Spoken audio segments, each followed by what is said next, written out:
I have Andy Allen and I have Paul Frew. And on Starleaf we have Aisling Riley, Ciara Ferguson and Anya Murphy. So I'm going to then start with declaration of interest. Remind members requirement to declare any interest that might be that we're talking about today. And if not, do it before we come to that, certainly that agenda item. I'll move on then to agenda item 1, which is apologies. We have notification from Stephen Dunn that he'll just be slightly late. No other apologies, folks? No. Okay, then agenda item 2 is the draft minutes. Members, you'll find the draft minutes of the 16th of December 2021 at page 6 of your meeting pack.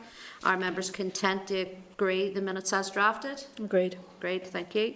Moving on to agenda item 3, which is chairperson's business. Members, the consideration stage of the charities bill will be on Monday the 17th of January. In advance of this, you will have seen the notice of amendments listed in an amendment from the Minister in relation to tribunal appeals.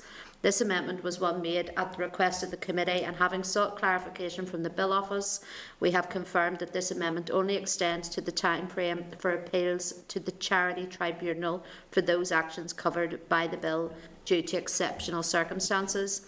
You will recall that in addition, the committee had also sought an amendment for an appeals to be extended from the 42 days currently in the tribunal rules to 91 days. The outcome was that this could not be effected through this bill, and the committee accepted a ministerial assurance on the matter that officials would work with officials in the Department of Justice with a view to a possible future amendment to the tribunal rules. Members, any comments on that? Are you content to note that? Thank you for the clarification. Okay, all right. We move on then to agenda item 4. Have we got a 4? I'm moving straight to 5 here. Private That's tenancy. because matters arising are being done later, but we've just maybe misnumbered them. So. Okay, that's fine. Right, we're going to move on then to committee deliberations on the betting, gaming, lotteries and amusements amendment bill. This is such a mouthful to say, as you will know, Kelly, because you had chaired committee for some weeks there, and thank you for that. Can I inform members that the committee will now commence its deliberations on the betting bill? No, I'm glad it's been reworded there as the betting bill. Thank you for that. Members, fresh from the private tenancies bill, we are now all familiar with the format of deliberations, so this is not the formal clause-by-clause stage. We have the opportunity to start today to go through the clauses and comprehensively review with the Department any issues raised by stakeholders or committee members, and to ask for clarification on how the bill addresses these concerns and any additional action that the Department intends to take on the back of the evidence of the committee has received. So just to remind us all, the aim of the deliberations is to go through the bill one clause at a time, discuss any issues or queries in respect of the clauses from the evidence we have received, identify whether there are any further information or clarity required from officials, decide on whether any amendments are to be considered or whether the committee recommendation or ministerial assurance would suffice, and if we do propose any amendments, to be as precise as possible on what we want the amendment to achieve, and to clarify with the Department if this is something that the Minister would be happy to undertake. Members, you've been provided with papers for this item starting at page 23 of your papers with a copy of the bill.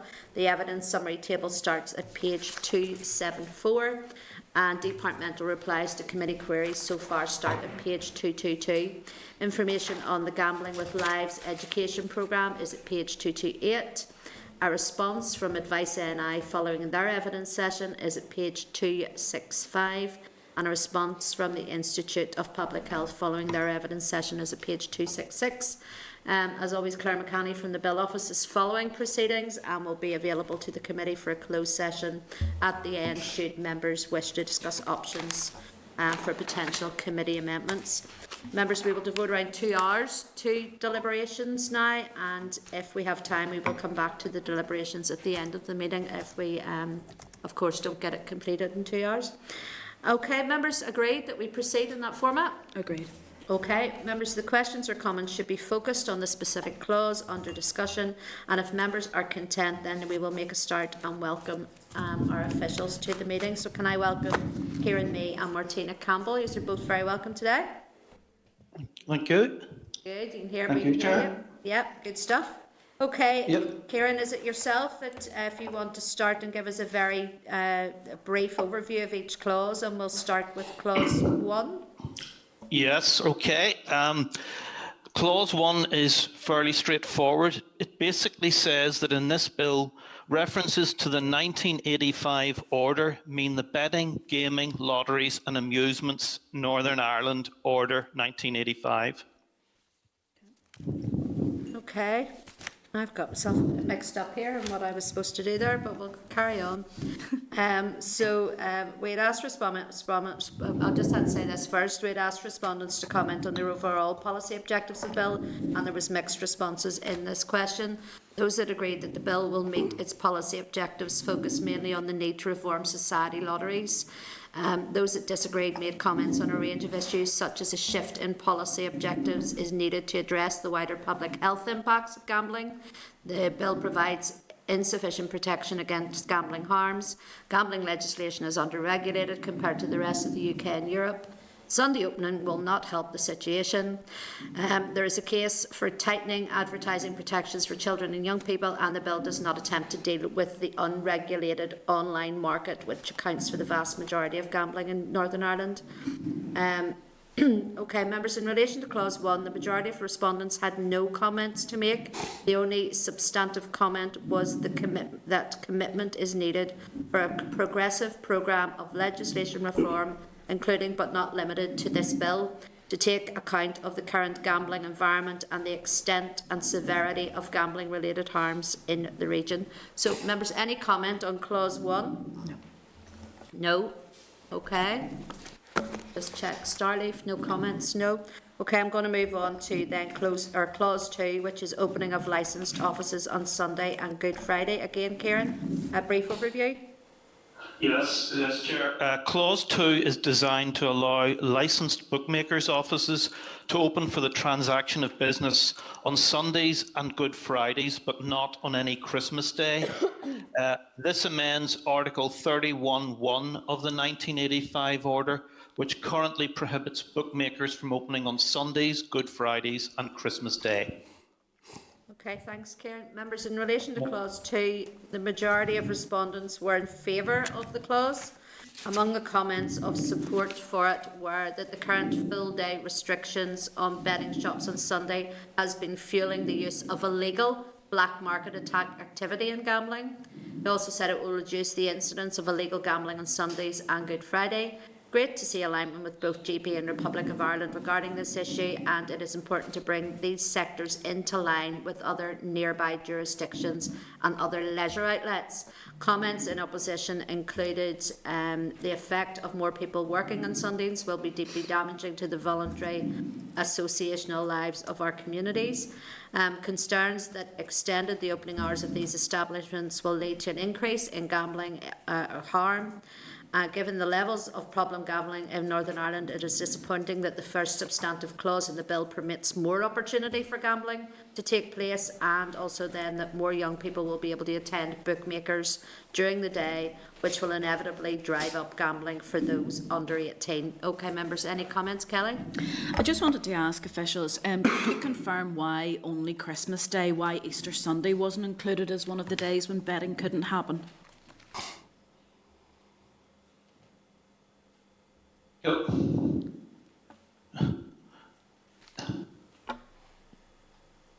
Hello? Martina, Hello, we Martin. can't hear you, Martina. Check you're not in silent. Still can't hear Martina. Nope. No, we're not. Do you want me to try and answer while Martina's That would be good, Kieran. Yeah.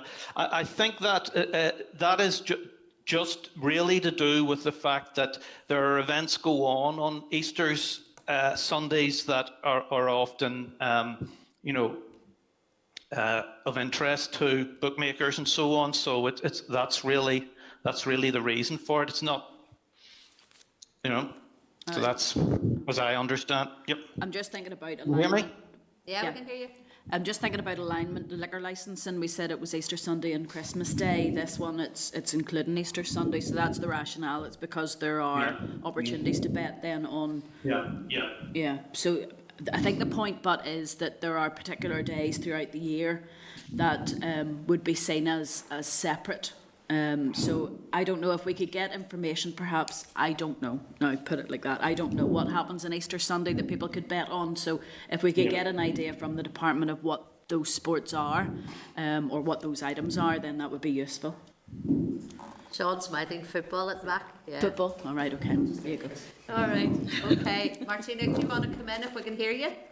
Can you hear me now? We can, yes. Oh, thank goodness. Sorry. Sorry, I had gone back out and come in, so I missed what Kieran said, but we're happy to consider Easter Sunday, including Easter Sunday. We'll take it away and have a look at it for you. Okay, well, it's just to clarify why that wasn't included and what are the sports that were there, yeah. Okay, will do. No problem. Okay, thanks. Paul, you wanted to come in? Yeah, thank you. So, this is a fundamental change, obviously, with regards to Sundays, with all the pressures that brings and all the principled stands that people make on this. So, it is a fundamental move, no doubt about that. I was interested to hear the Institute of Public Health and also Public Health Agency both said that this may well exacerbate existing harms. The Institute of Public Health went as far to say that they wouldn't support Sunday opening without there being a gambling strategy and for a regulator to be in place.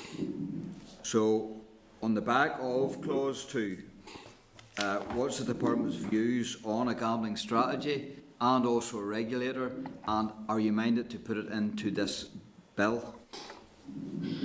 Okay, so firstly on the regulator, the Minister is on record as saying she supports the issue of a regulator, but as she explained during the second stage debate, it isn't possible in this bill, in the amount of time that's left in the mandate, to include a regulator, given all the powers and the associated issues that would come with enabling the regulator to function properly.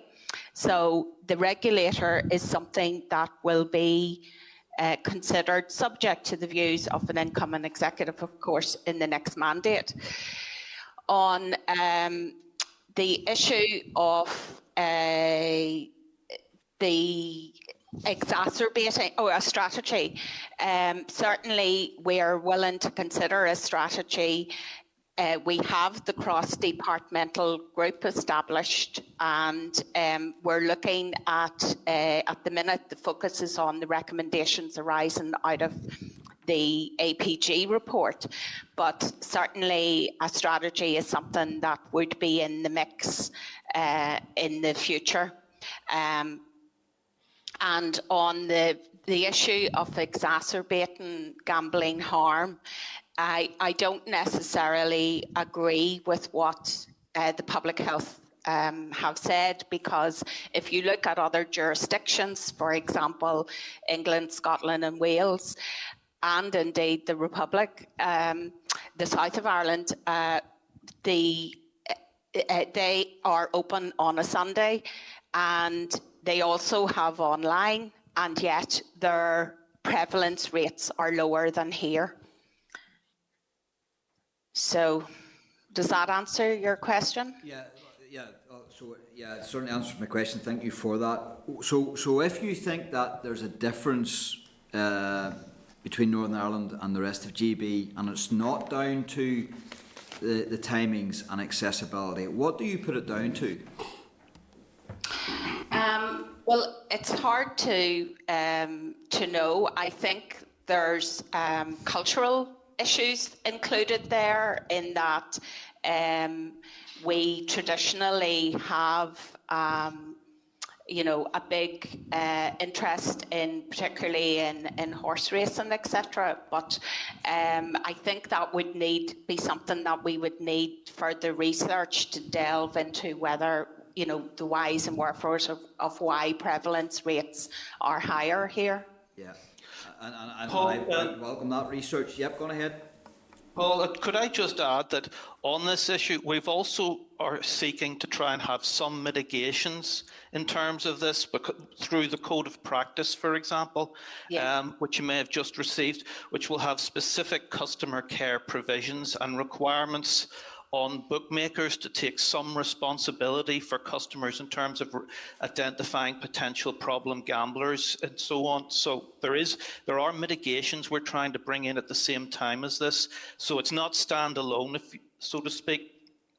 Yeah, on the point about the regulator, whilst I take it that, it does take time to install a regulator and then also put in remits and rules and principles around how a regulator would operate.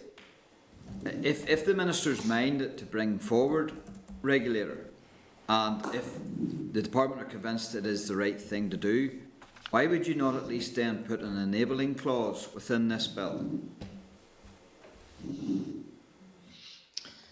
I think we had, mainly because we haven't investigated the issue of a regulator fully. So, for example, you just mentioned there about, are we convinced that a regulator is needed? Well, whilst we all support the principle of a regulator, we haven't done any research to confirm whether or not a regulator is needed. There are other options. For example, we could have a memorandum of understanding with a regulator in another jurisdiction. That's just one option. So until we do that piece of research around what a regulator, whether or not we need a regulator, what a regulator would look like, what the form and function of such an office would be, we don't think it would be sensible to put an enabling power in the bill. Also, some of the powers that a regulator or you envisage a regulator might have, such as the power to investigate and all of that, those powers are better included in primary regulation. So again, we haven't done that work as yet, and that is very much an item for phase 2. The Minister has said that she is considering appointing an independent advisor who could do that piece of work, or at least give us some ideas around a regulator, but we don't need a power to do that. And just another point, and it probably bridges into clause 3.2.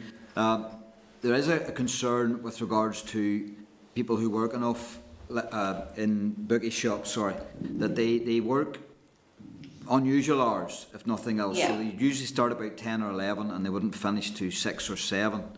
So you can imagine, whilst they're maybe able to take their children to school, they won't be able to help with homeworks, that type of thing. And Sunday may well be the only day that they get time in common with the whole household, their whole family.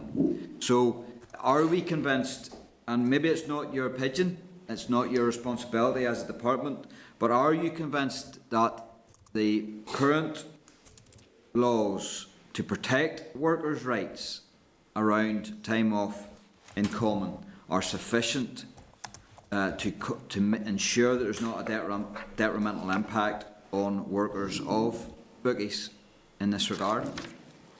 Just to follow up, can I follow up on that one? Because we heard evidence from, what were they called, the Turf Guardians, I think it was, who said that they advised that we should reflect the British legislation to protect workers. So, that's something perhaps that we do need to consider, that protection for that Schedule 3. It's more than just, as it says there, it's reflecting that protection of workers.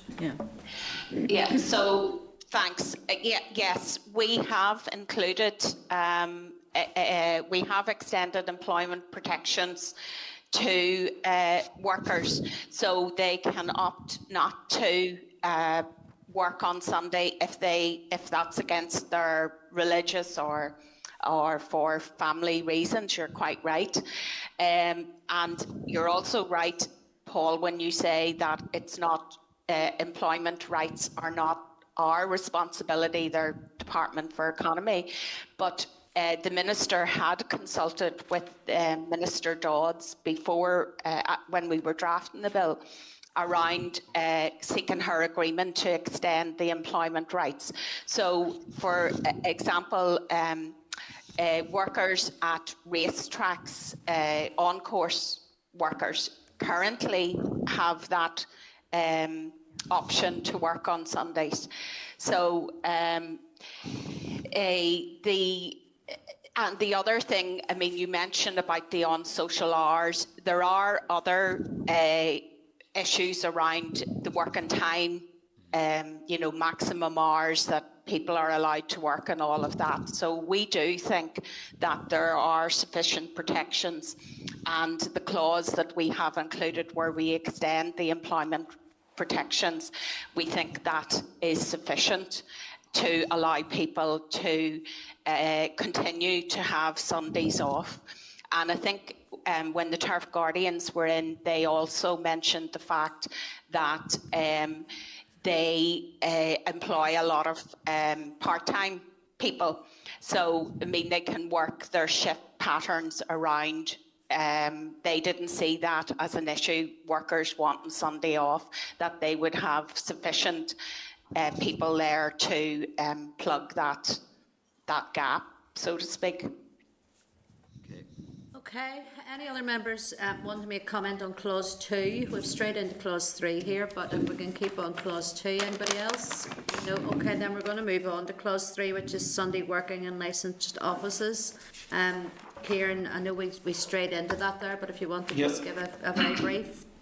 Yes, Chair, clause 3 basically follows from clause 2, and it's intended, in light of the Sunday opening provision, to make sure that bookmakers' office employees have the same protections against being required to work on Sundays as other types of workers.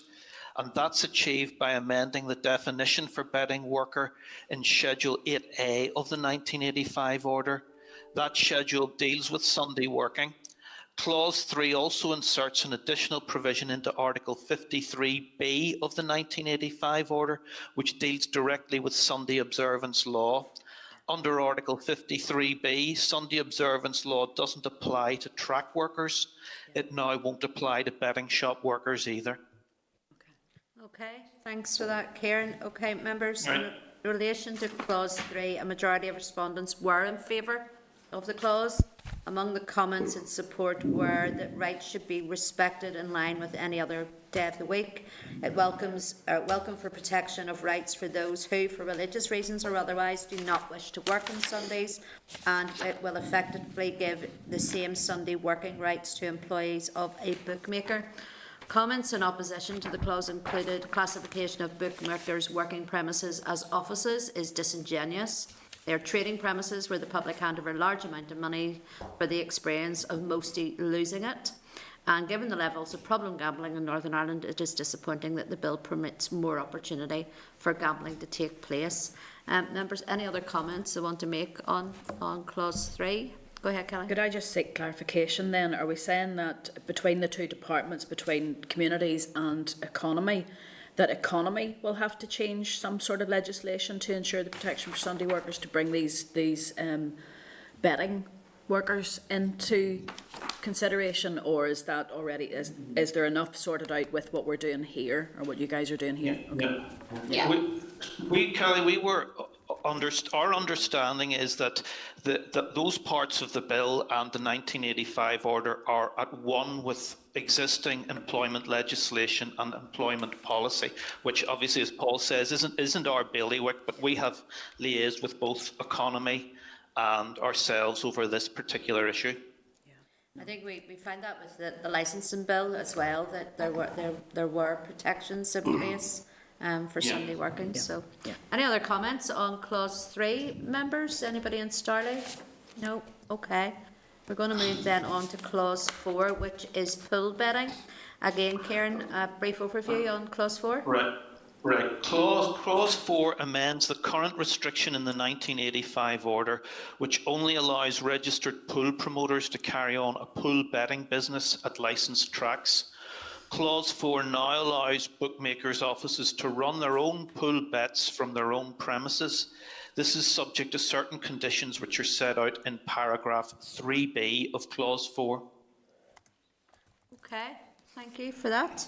Members, in relation to clause 4, all respondents were in favour of the clause. Among the comments in support of it were that pool betting should be allowed provided it is restricted to a registered pool promoter, and welcome for the proposed amendment to place the operation of pool betting, such as Tote Direct, in bookmaking offices. Members, any comments you want to make on that, on clause 4? No? No. Okay.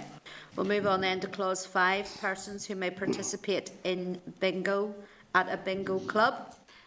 Kieran, do you want to go ahead? Yes. Clause 5 changes the eligibility rules in the 1985 order governing who may play bingo at a bingo club. At present, the order allows a person employed in the bingo club premises, for example a cleaner, to play bingo there without the need to be an eligible member. Clause 5 removes that employee provision so that only bona fide club members or a guest of a bona fide member may play bingo at the club in future. The clause further removes the requirement in the 1985 order that 24 hours must have elapsed from the time a new club member makes an application to join a commercial bingo club before they can play bingo there. In short, members and their guests will in future be allowed to participate in bingo at the club without having to complete a statutory waiting period. Okay, thanks for that. All right, members. Excuse me. In relation to clause 5, the majority of respondents were in favour again of this clause. Among the comments in support of it were alignment with GB and Republic of Ireland is much welcomed. It is long overdue change that would bring Northern Ireland businesses into line with nearby jurisdictions, and this amendment to the legislation appears to provide an additional level of consumer protection. One comment in opposition to the clause was that this is effectively a stepping stone to removing membership completely. Anyone can be described as a guest of someone. So members, any comments on clause 5 at this stage? Nope. All right. Okay, no further comments on that. We'll move on then to clause 6, days when bingo and use of gaming machines permitted on bingo club premises. Again. Yeah, Chair. Yes, Chair. Clause 6 of the bill deals with Sunday and Good Friday opening. It will allow bingo to take place and gaming machines to be used in bingo clubs on Sundays and Good Fridays, but not on any Christmas Day. Currently, both these activities are prohibited from taking place on Sundays, Good Fridays and Christmas Day under Articles 76 and 108 of the 1985 order. Grand, thank you. Okay, members, then clause 6, the majority of respondents were in favour of this clause. Among the comments in support of it were alignment with GB and Republic of Ireland much welcomed. Bingo players should be allowed to play whenever they want, similar to other leisure activities, and support for parity for bingo clubs in NI as otherwise this promotes or encourages illegal options. Comments in opposition to the clause included it encourages gambling, making people poorer overall. Sunday is a day that should be kept separate from other days. It should be a day for family, and the increasing in availability and accessibility of gambling by extending opening hours at bingo club premises may increase prevalence of problem gambling. Okay, members, any comments you wish to make on clause 6? I was just going to say, if we are minded at some point to look at Easter Sunday, then that would be reflected then throughout the bill, but we'll have to obviously take a decision on that one. I just wanted to ask then about the gaming machines. Isn't that what we're covering at the moment? Yeah, in clause 6. Yeah, placement Game of machines, machines, Yeah. Clause 7. Clause 7, I think, is. Hold on. Sorry, No, maybe my clause 7, numbering's wrong. events from, yep. Clause 7, yeah. Sorry, no, go on ahead, I'll deal with No, that later. clause 6 too. Clause Clause 6 6 is the does have- placement of gaming machines, Yeah. is it? Clause 6 days when bingo and use of gaming machines permitted on bingo yeah. premises, Yeah. yeah. So we're saying at this stage then, bingo clubs will be required to comply with the mandatory code of practice, which will set out the code of practice. How quickly will we have that through then, those sort of codes of practices on this? You should have the code of practice. If it's not in your pack, it'll be in your pack for Tuesday. I think we only issued it this week to committee, so Yesterday or the day apologies. before. Yeah. Okay, sorry. I think it's been issued. It's been issued. It's been issued, no problem. It could be my fault, I've just missed that, but no, that's no problem, that's okay. Okay, Paul?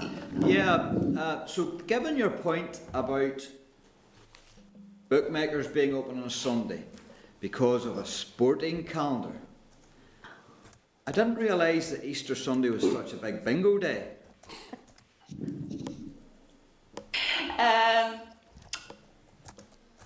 Yeah,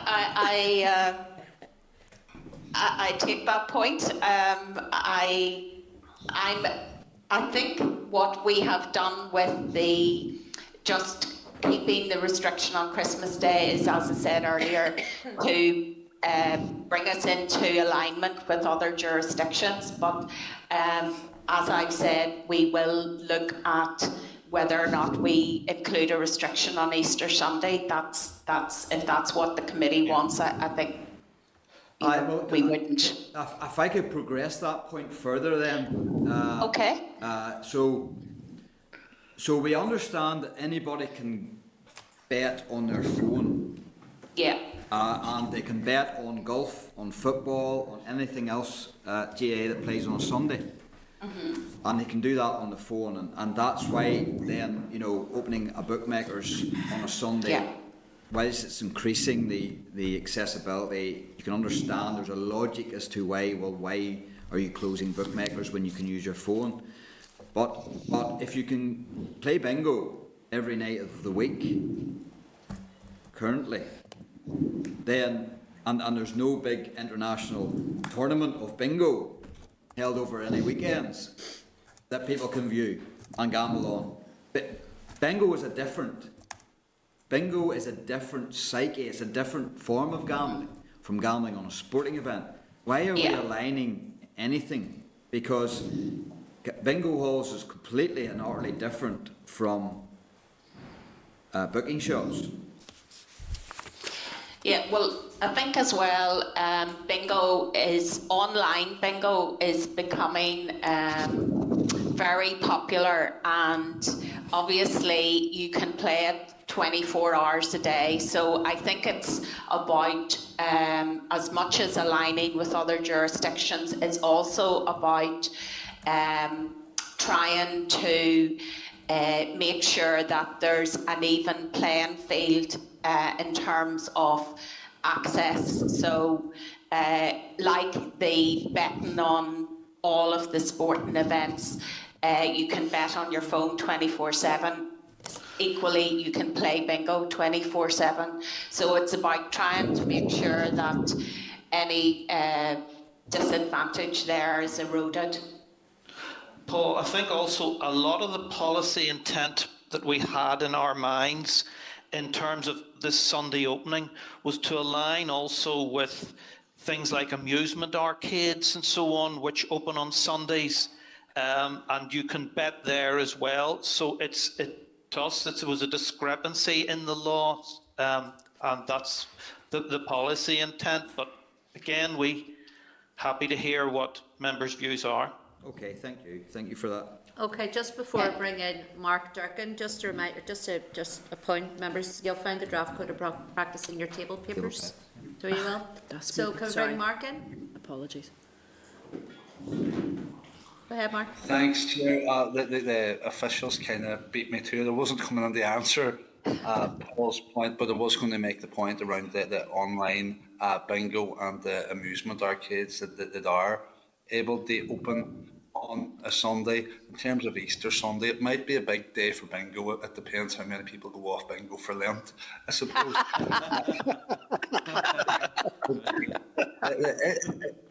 But the other point, and it was around, like, it's just on the explanatory memorandum here, Article 108, and that's the use of gaming machines on premises, on other premises. Sorry, where are we dealing with that in the bill? I've raised the point a couple of times that throughout our gathering of evidence, and it's around gaming machines and takeaways and pubs and that as well. Well, pubs are a bit different. You have to be over 18 generally to be there. So, gaming arcades are already allowed to open on Sundays. So that is why we are bringing in, trying to erode anomalies by allowing bookmakers to open on Sundays and bingo clubs. Gaming arcades, amusement arcades, whatever you want to call them, are already allowed to open on Sundays. Oh, no, sorry, Martina, I think you picked me up wrong, but apologies. You probably presented it wrong. Anyway, but it's just anywhere in this bill. Like, we're talking here about Sundays specifically, yeah. But I mean just generally, where in the bill are we looking at the use of gaming machines on premises other than registered clubs, like in takeaways and that? Is this bill or anywhere in this bill are we looking at that where there are premises, particularly those that are accessible to or open to people under 18? Right, so we're not specifically looking in this bill at gaming on premises other than Clause 7, which introduces the new offences around the playing of high-stakes gaming machines. We also have included gaming machines in the Code of Practice. So, does that answer? Yeah, Mark, I think, Mark, if you might want to look when you've got the Code of Practice, I think page 29, it sets out the types of machines and the permitted locations of gaming machines. And for example, things like poker, bingo, and other games of equal chance are already banned, for example, from pubs, clubs, and commercial premises. So those are. So we're not changing. I mean, if you're talking about machines in, has anyone told the pubs, clubs, and other premises that too? Because there's plenty of them about. Yeah. I mean, then you're talking about an enforcement issue, and that's the PSNI. Just on the gaming machines and takeaways, there should not be gaming machines in fast food restaurants, takeaways, taxi depots, any of those. They, as far as we are concerned, they are illegal, and that is an enforcement matter for the PSNI. Yeah, and then see on Clause 7, and I'm sorry, and you were practically there, or we were practically on 7 anyway, but it's creating a new offence of inviting, causing or permitting a person under 18 to play anything other than a lower limit gaming machine. What's a lower limit gaming machine? So that's one where the stake is I think £8, 30 pence and £8. It's what we call a lower prize, amusement with prize machine, lower prize machine under the order. So it's 30 pence stake, maximum stake, and maximum prize of a value of £8. So it would cover things like your kind of penny falls, Mark, and those type of things. Crane grabs could be those type of things. I end up spending more than £8 on those as well. No, the £8 as much as you can win, Paul. So, Yeah. or Mark. So if you spend more than £8, you're not going to get more. You need help. You're going to make a loss. No, it's 30 pence is the maximum stake for an amusement with prize lower limit machine. okay. Thanks. Maximum legal stake. Thank you. All right, Paul, free one. And just on that, so I think that this type, and again, I haven't looked at the 85 order closely enough, but I take it this has been in, there's been a differential between different gaming machines for decades probably, because if you did go into an amusement arcade, you usually found that in the old days, back in the day, you always found that the poker machines were in a different place. You always found that the poker machines were in a different place. The card poker machines were in a different place compared to your light and nudges and your copper wins. And I take it that's so my question is, how are you ever going to enforce the separation of those different machines other than it's physically enforced by, and what I mean by that is that they're in a different place or a different room, whereby then you can stop people going to the second part of the establishment. And again, if that is the case, is it articulated that way within the Act, in the 85 Act, or is it just left to premises, to police? What I'd say straight away on that, Paul, is that the Code of Practice is specifically proposing that we require, without checking the order again, that higher stakes machines are located in over 18 areas only of premises, such as arcades and things like that. So that would be a requirement of the Code of Practice. And I think, as the Minister articulated at the Assembly debate, the Code of Practice is intended effectively to become a condition of the licence, so that if you are mixing machines or allowing under 18s to use access to use machines, then you are at risk of losing your licence. Right, okay, yep. Your gaming licence. So that's the route we would go. Okay, very good, thank you. Can I ask a question then? Can someone buy a gaming machine without having a gaming licence? I think, yes, they can, but reputable suppliers should check that the person has a permit or is in the process of acquiring a permit, I think. I think also, Kelly, the point is that it's one thing to buy a machine, it's another thing to make it available commercially for playing by people, and for that you will need a permit. Okay. So, you can't, the permits and the licensing regulation system is about when you take that to a commercial level. Is there any register of gaming machines? Courts, I think. Yeah, the courts maintain, and in fact, we listened into comments made by the committee, so we're in the process of trying to gather some data on where gaming machines are and things like that. We don't hold that information. Up until now, we haven't considered that we needed it, but given views expressed within committee, we are in the process of trying to locate that information from the court service. So we will have that and make it available to committee in due course. Just for clarification, the courts will have information on those who have a licence for a gaming machine, but we don't have any. Like, for instance, anybody, if they buy a TV, the retailer tells the TV licence people that this TV has been purchased, so there's no wherewithal for someone who sells gaming machines to notify anybody that they've sold a gaming machine, for those lists to be compared against who has bought and who holds licences.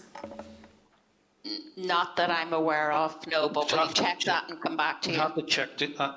Okay. Thank you. Okay, Paul? Yes, and it's great to hear that you are listening in. I always like to hear that. So you'll be alluding then to the conversation that we had around the New Zealand stuff. Yeah. And the fees and the formula with regards to a commissioner or a regulator. What struck me about that conversation was that whilst you're right that there will be a court record or licence record, that's dead information. That's dead information because it's collated and it sits there, and it's only for the perusal of a court if something goes wrong. What I want to see is data being used in a live way to then manipulate or foster further regulation and data that will actually help vulnerable people. Yeah. So when I talk about the gathering of data, it's to be live, it's to be used, and it's to be scientifically fed in. And things like player expenditure needs to play into formulas because there isn't any point in having a commissioner or a regulator if there's not solid data as to the direction we need to travel. And I would probably suggest that the data is probably more important than the commissioner or regulator at this stage, because unless you're going to task the commissioner or regulator to actually gather the data, but it's the data that will help us all move forward. So you've hit a nerve with me. Is there anywhere in this bill, or is there anything in your psyche or your thinking leading on from here to consideration stage that you're going to consider something, a clause within this bill that will lead to the collection of real-time data that will be used actively? Okay, so most of what you're saying, I 100% agree with you. What data collection and monitoring information and constantly interrogating that information to make things better is very much a part and parcel of good policy making. So what we are doing at the minute, again, I'm listening in every week. Big brother is watching you, or big sister. So what we are doing is we're having conversations with our statisticians about how we can get some baselines together that we will be able to actively monitor going forward. So you touched there about the amount of money that people spend on gambling. So that information at the minute, we believe, is held by HMRC, and Minister has recently written to the Minister in GB about that to try and see if we can access any information around gaming duties and the amount of gaming duties and things like that that are paid that would help inform policy making. But all of this would be to inform our the next phase of the reforms, that we make sure that we have the evidence we need to put powers in place in the next phase. So in terms of, you mentioned there, would the regulator be tasked with that? So what happens in England is that the Gambling Commission receive an awful lot of data from the gambling operators, and that's why they can say how much is what the gross gambling yield is, how much people are profits that the companies are making, etc., how many people are playing, all of that. So that is all information that we would want to have access to as well, but it's not possible at this stage to do that. So within the order at the minute, I think it's Article 171, but I'll confirm 177. that. 177, yeah. Sorry, for this. Good, you're on the ball, Kieran. I'm an anorak. Article 177 already allows the department to ask the courts to provide information around the licenses, the number of permits issued, the number, if the court has specified the number of gaming machines that may be permitted. So all of that information, as I said there, we've taken on board what you've said, but also we wanted that information ourselves to help us kind of for the next phase. So we've asked the courts to provide us with whatever information they have, and then we're going to have a conversation with them about how we can better collate that information, provide it to the department, interrogate it, whatever, and look to see what needs fixed, if you like, and we'll fix it in the next phase. So is that any help? Yeah, it's certainly progress. Yeah, we'll see how things develop. Yeah. Thank you. Okay, thank you. Nobody else has indicated they want to ask anything further in clause 6, so I'm going to move on to clause 7, and I know we've strayed into this one as well, so we have. So it's offence of inviting etc. persons under 18 to play gaming machines. Over to you again, Kieran. Right, okay, and apologies, Chair, and to Kelly for the confusion over gaming machines there. Clause 7 relates to the protection of children and young people, and it creates a new offence of inviting, causing or permitting a person under 18 to play anything other than a lower limit gaming machine. It sets out a definition of what is meant by a lower limit machine, and that is where there's an amusement permit in force and the prize value does not exceed £8 as stipulated in Article 108(7) of the 1985 order. Clause 7 also sets out the mode of prosecution and punishment for breaches of the new law on allowing people underage to use high-stakes gaming machines. It also makes it a defence for a person charged to be able to prove that there was good reason to believe that an under 18 had attained that age. Okay, thank you. Members then, the majority of respondents were in favour also of this clause. Among the comments in support of it were that there was welcome for the principle of this clause. However, there is a concern that the absence of a regulator means there is no clear structure or resource for monitoring and enforcement, and that's some of the points that Paul had brought up earlier too. Support for any regulation that protects minors and the vulnerable, and also would welcome that further information on the mechanisms for enforcing this offence, and it is appropriate to allocate the responsibility of preventing underage gambling to those that operate gaming machines. Comments in opposition for the clause included punishment for failure to adequately comply of 6 months in prison appears excessive, and then also gaming machines and betting shops in Northern Ireland and GB have the highest safer gambling measures on any gaming machines in the world.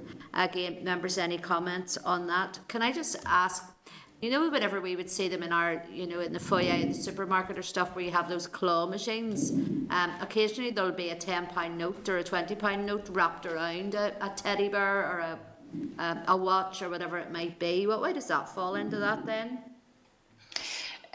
Well, I believe, strictly speaking, that is illegal because the maximum price, the current legal limit is £8.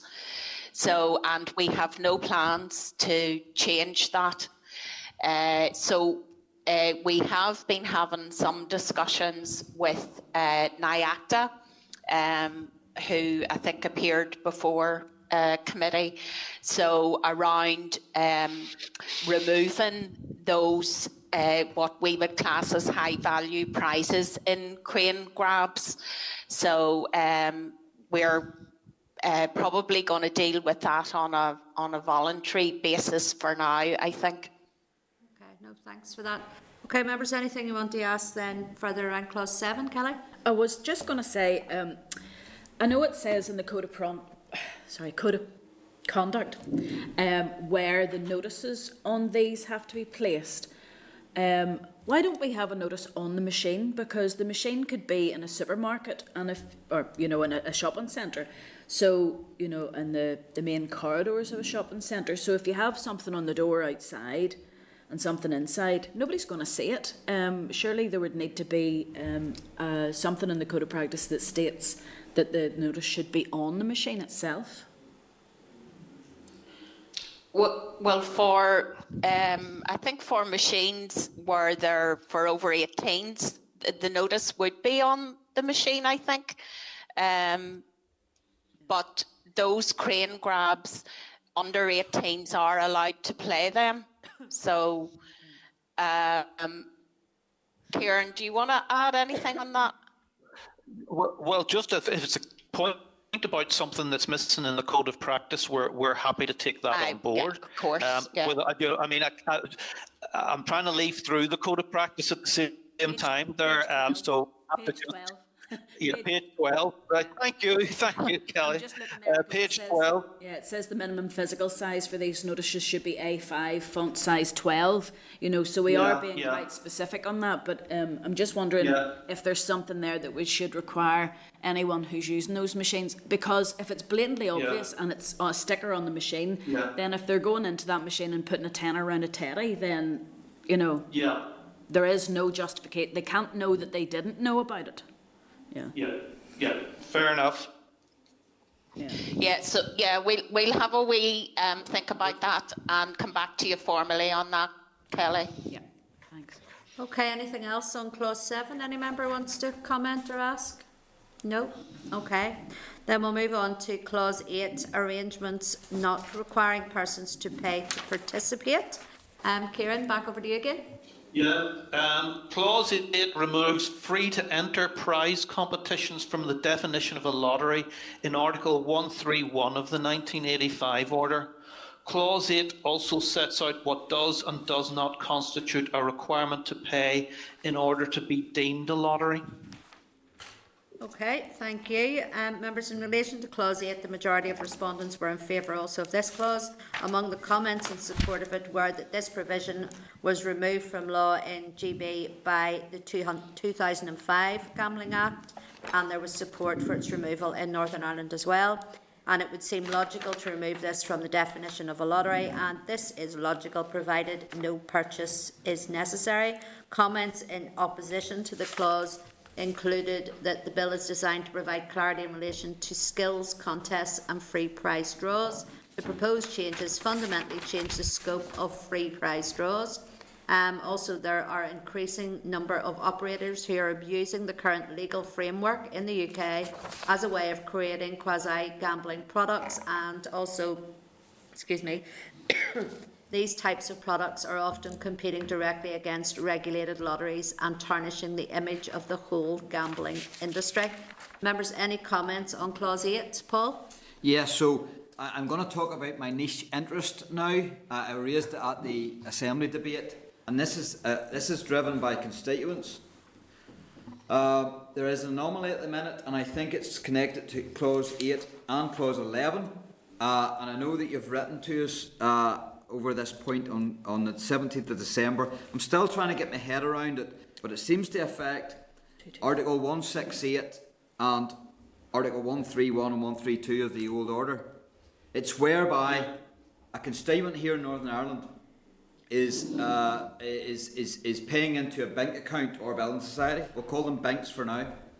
And in GB, these banks run prize draws where there's been no need to pay, but customers could win substantial prizes. And those banks tell my constituents and the people of Northern Ireland that they're excluded because of our legislation.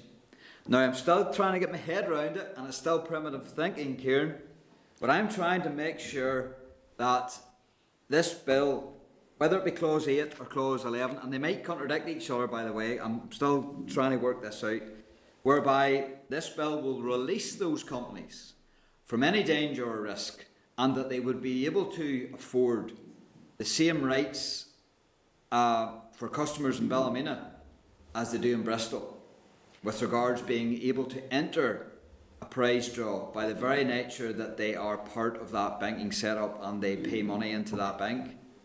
So I suppose I'm asking for help as to where that actually lies. Is it clause 8 or clause 11? And how does it actually work? How does it actually help resolve that issue? Yeah. So, yes, you're not alone in having a large number of complaints from constituents on that. Minister receives an awful lot of correspondence about this very issue. So the two clauses are connected. One is about promotional prize draws. So that's, say, where you have a bank account and you have to have £10,000 savings or whatever, and then you're entered into a monthly draw. So that's classed as a promotional draw.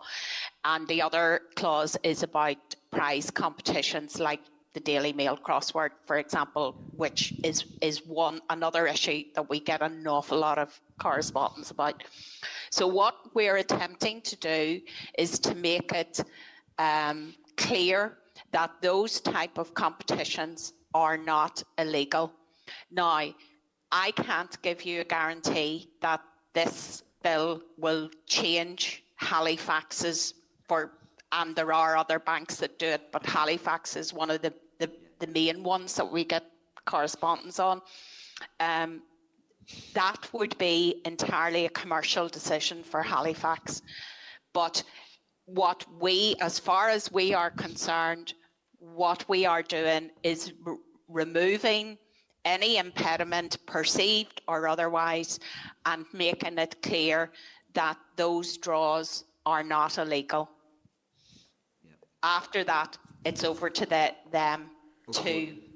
Of course, and every business will make up their own minds and how they operate. So is it both 8 and 11 repairs They're this connected. Damage? I know I just can't understand. If I was to ask you, where is the line in this bill that solves that pain? I'm struggling to find it. So that's why I'm asking. I'm not trying to trip you up. I'm trying to get my head around these two clauses better, because it is my ignorance. It's nothing else but my ignorance. In broad terms, Paul, what you're talking about, it's not like a lottery or a bet in the sense that no money is changing hands in the hope of winning something. So what we're really trying to clarify is what the term pay to participate excludes. So if in the schedule there'll be things like a cost of a postage stamp. I mean, you could buy a newspaper, or you could be entered in from buying a washing machine, or because you have a Halifax account. And we're trying to make it clear that those don't constitute payment to participate in the competition, because if they were payment to participate, they become an illegal lottery. Yes. Whereas here, we're now saying, no, the payment to participate excludes certain things. And the schedule that's with the bill tries to provide some more detail as well around what that means in terms of clauses 8 and 11 and what's excluded. But I think if you're thinking about payment to participate, and that may be of help. Yeah. I did say in your correspondence that you could argue that by actually paying your money into the bank, but again, we want to try and make this as comfortable and as concise as possible. Yeah. You may be paying your money into the bank, Paul, but you're keeping your money in the bank. So when you go into that's different from going to the bookies and making a bet. You're losing your money unless you win. Yeah. But you don't lose anything by being part of this competition. Yeah. If you're entered into a competition because you've bought a washing machine, you mightn't win the prize, but at least you still have the washing machine. Yeah. Putting it crudely. So are we saying that clause 8 removes that from being a lottery?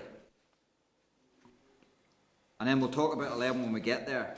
So Clause 8 itself, the very primitive nature of Clause 8, arrangements not requiring persons to pay to participate. So, for the purpose of this part, an arrangement is not a lottery unless persons are required to pay to participate in the arrangement. Yes. So, are we saying then that if the banks, and you're not too far off the mark with regards to the one that I'm talking about, if that bank says, oh, I can't offer you that same service in Ballymena because the law dictates that would be a lottery, and the lottery we aren't gonna. So is this removing that aspect of prize draw from being a lottery? Yeah. Clause 8 tries to set out what does and does not constitute a requirement to pay in order to be deemed a lottery. Right. Okay. Right. Yep. If you're with me. I am. I'm struggling, but I'm hopefully with you with my fingertips. I will have to do more thinking on this. There's no doubt about it. I just have to. You might want to look at the schedule as well, Paul. You might to the bill you might find that helpful as well in looking at Clause 8 and 11. Yeah, I will. Thank you. Thanks for walking me through that. Okay, anybody else want to ask anything around Clause 8? I don't see anybody want to ask, so we'll move on then to Clause 9. Okay, Kieran, over to you again. Yes, Chair. Clause 9 repeals the current £1 price limit on the sale of the society lottery ticket. It also repeals the provision in the 1985 order, which on the maximum amount of the proceeds of a lottery which may be appropriated for expenses.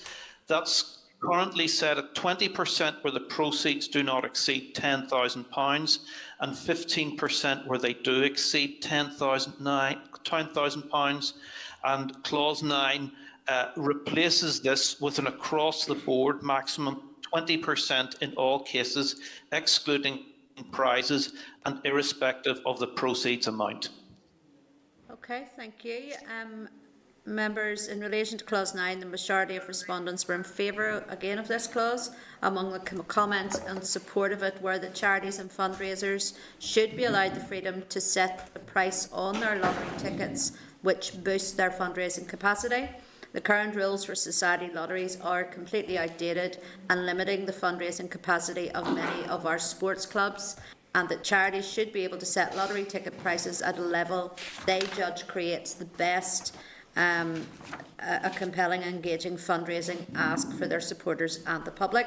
Comments in opposition to this clause included, with larger ticket prices, people will more easily go into poverty in the hope that they will win. Also, the potential problems for the PSNI are not just breaches of the gambling legislation, but also the possibility of criminal money assets being laundered through lotteries. And also then, while lotteries are often thought of as a soft form of gambling, concern was expressed that lotteries nevertheless normalise risk and potentially harmful behaviours. Okay, members, any comments then on Clause 9? Kelly? Kieran, you just said the magic words there, excluding prizes.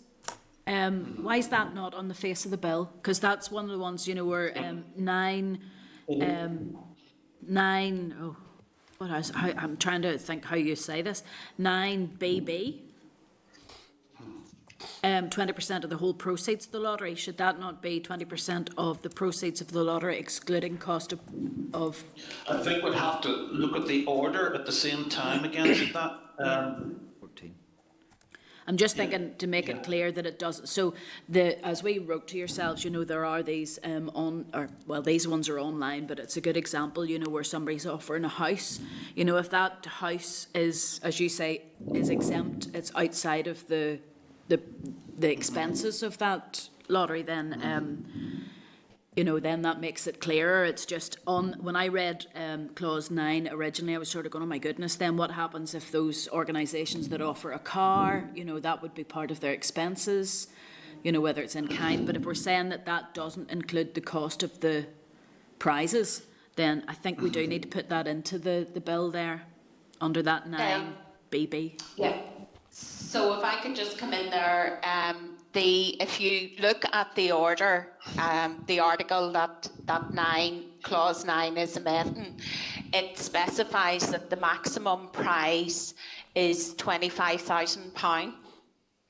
So what Minister had said was that she intended to look at societies, lotteries, with a view to the overall aim of increasing opportunities for fundraising for clubs and voluntary charities, all of that. So some of this is going to be dealt with by secondary legislation, which we hope to have a draft with you in the very near future. On the prizes, on the maximum amount of proceeds, all of the issues that NICFA and the GAA and the Sports Forum in particular raised, those issues we are dealing with mainly through secondary legislation.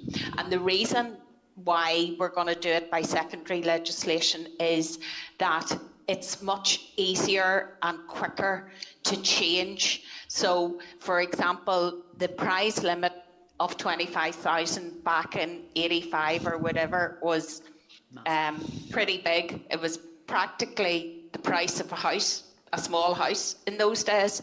So, because you don't know when primary legislation will go through again, it's quicker and more efficient to have those type of things covered by secondary legislation, which can be changed, relatively easily. But I'm just wondering, in this primary legislation, do we need to say there where it says 20% of the whole proceeds of the lottery?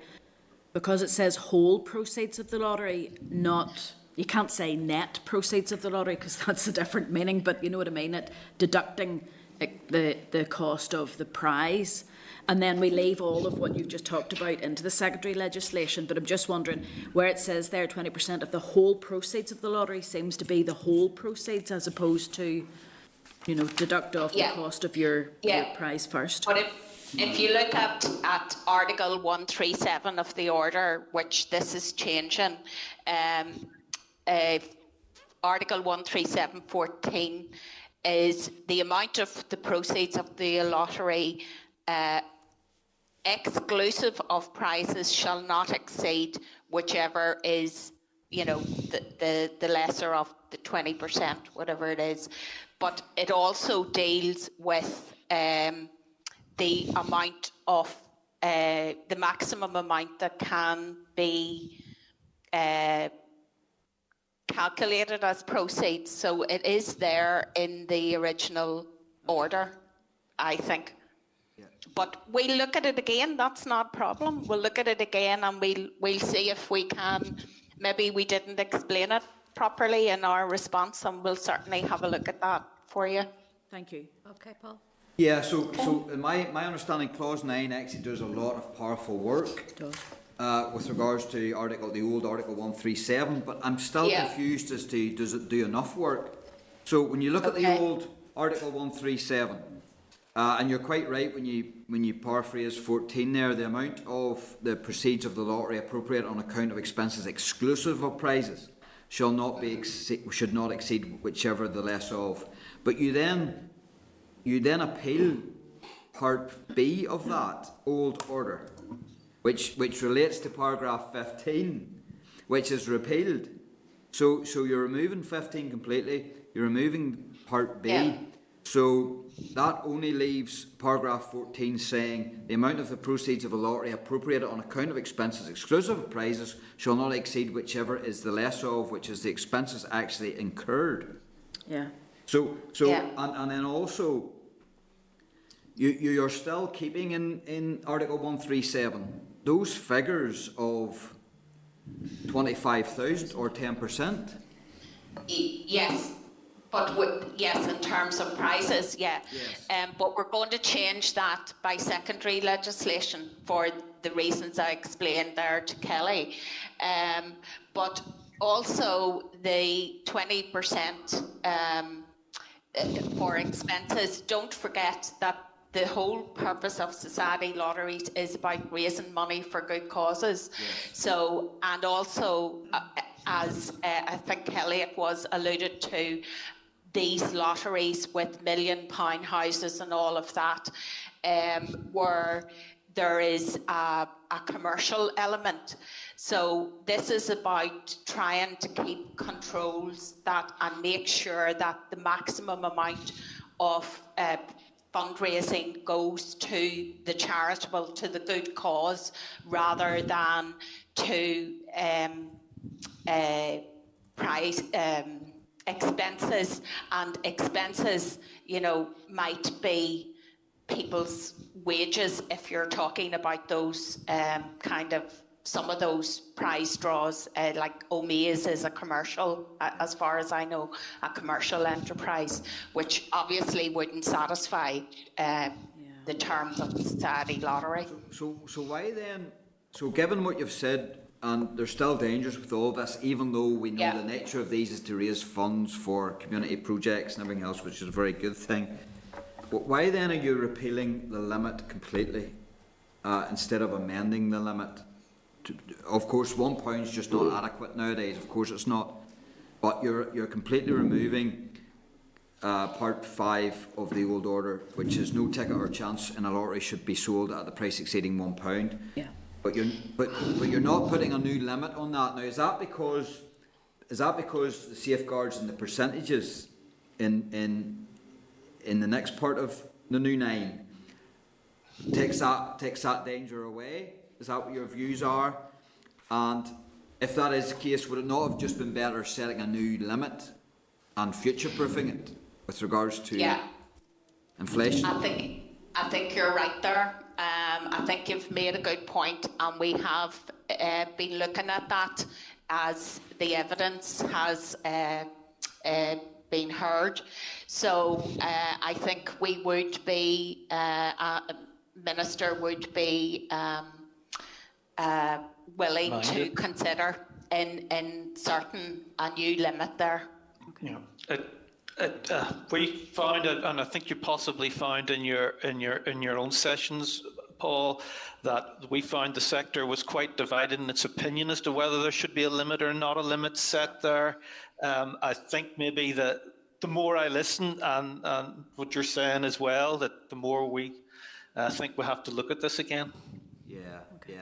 Now, don't ask me what the limit should be. That's a completely different question.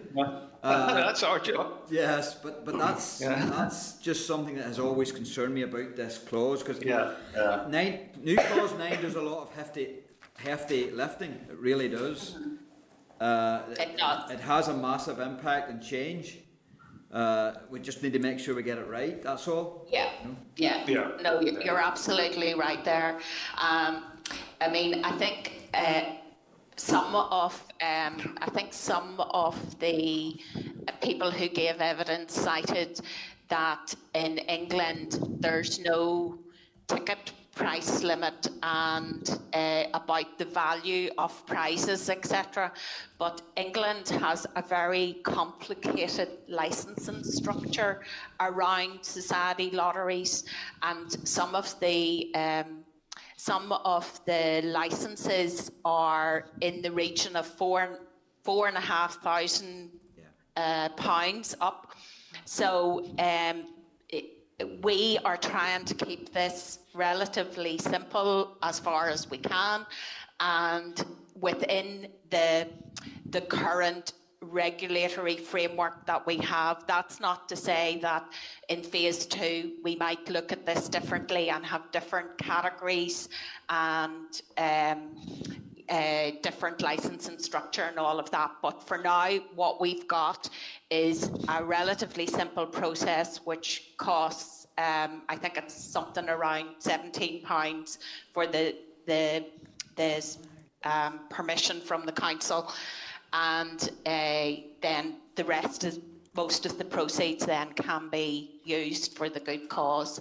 But certainly we are very willing to look at the potential of a new ticket price. So last question on this piece then. So if you were going to look now at the limit of a ticket price, Does that still mean you need to keep the percent, you need to change the percentages, and then you need to keep the other aspects of clause 9, which is clause 9B and C, or?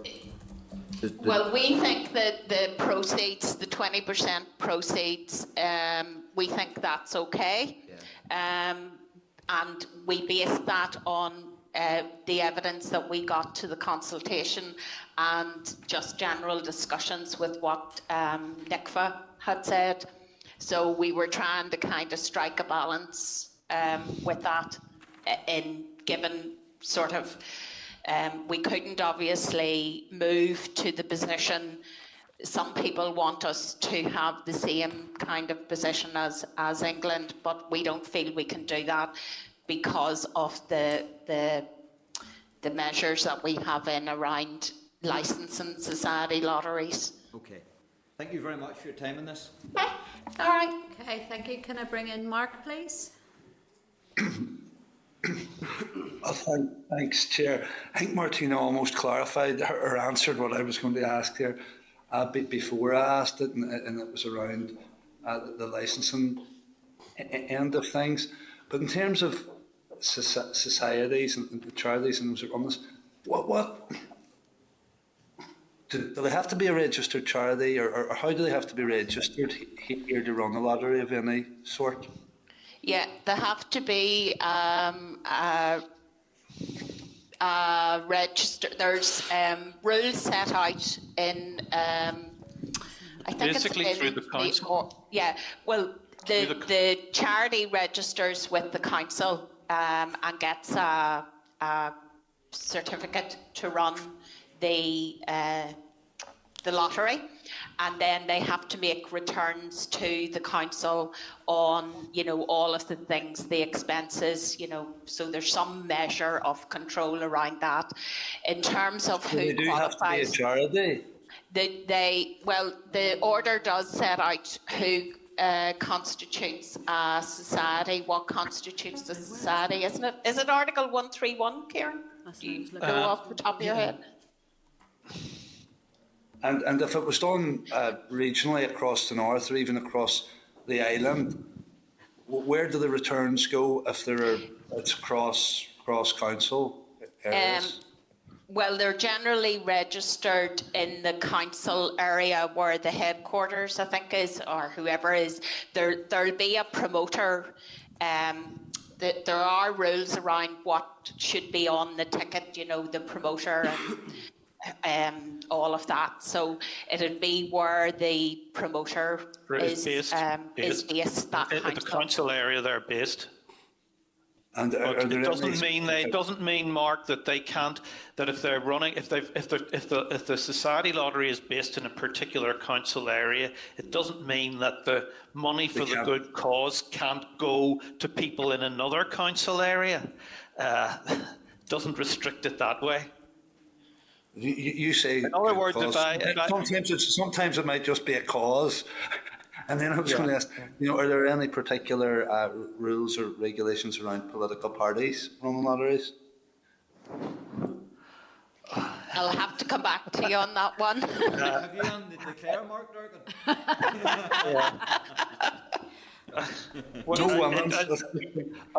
If political parties are good causes, I'll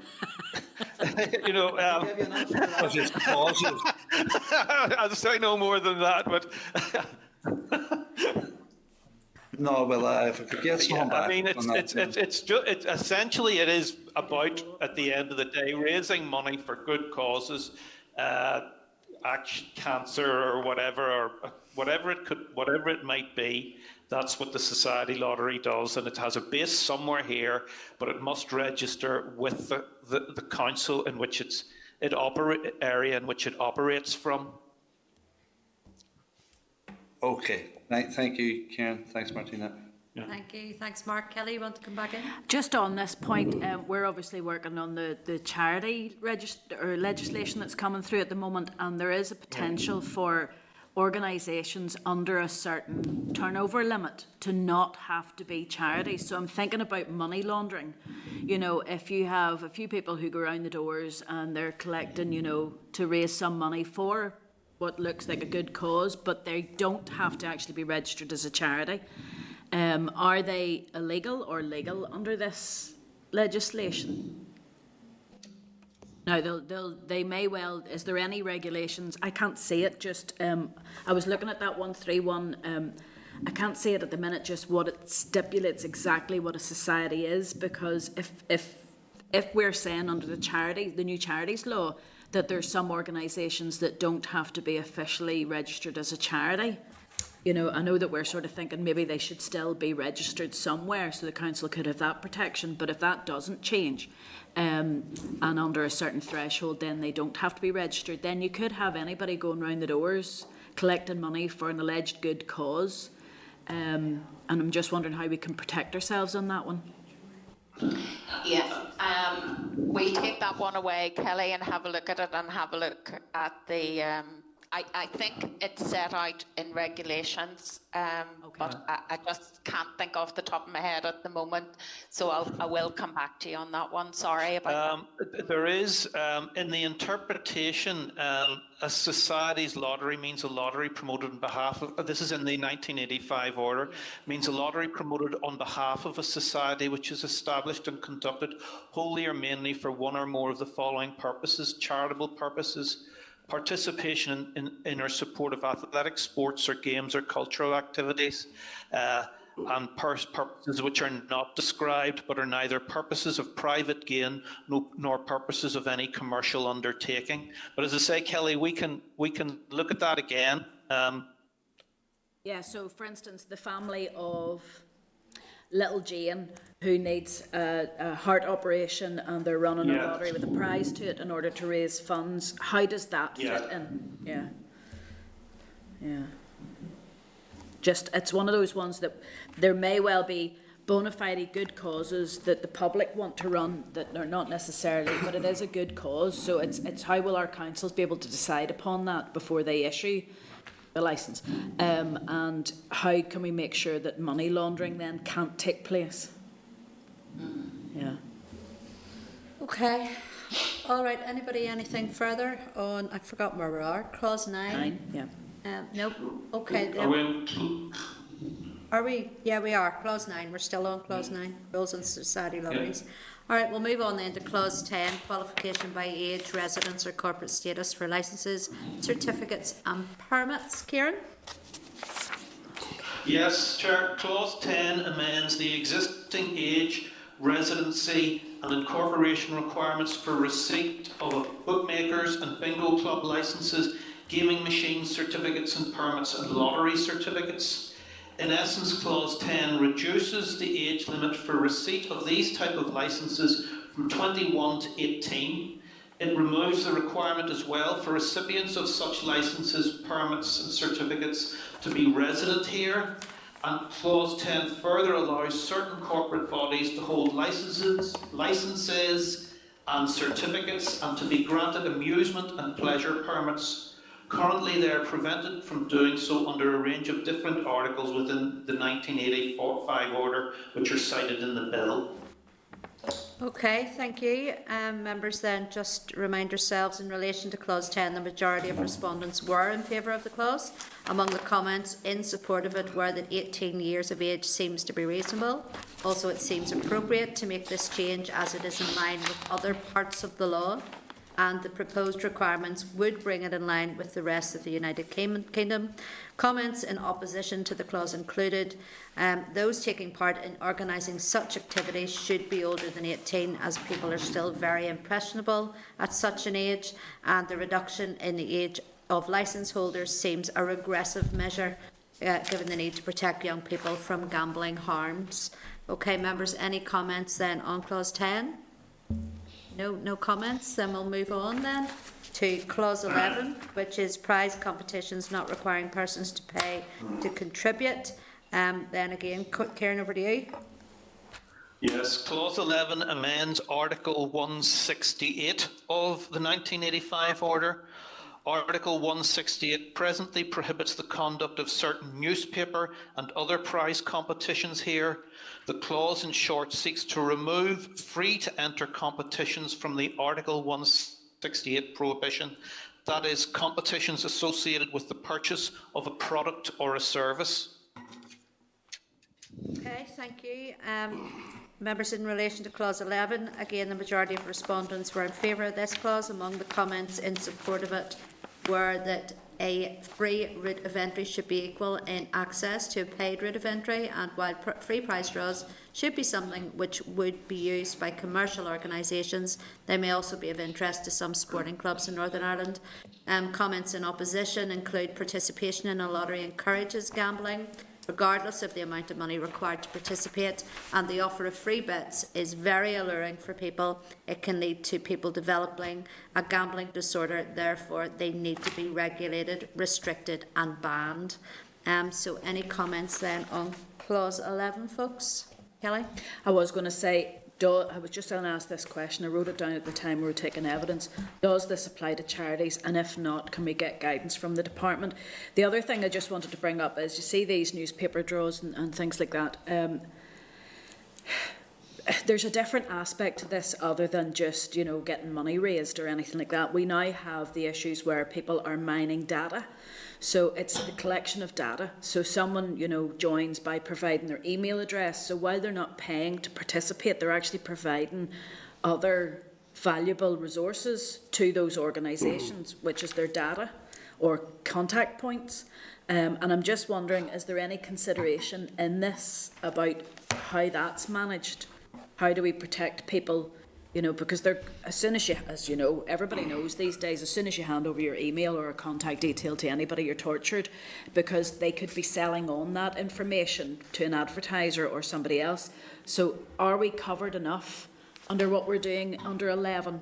And does it apply to charities? And if not, can we get guidance on that? Yeah, so on the data point,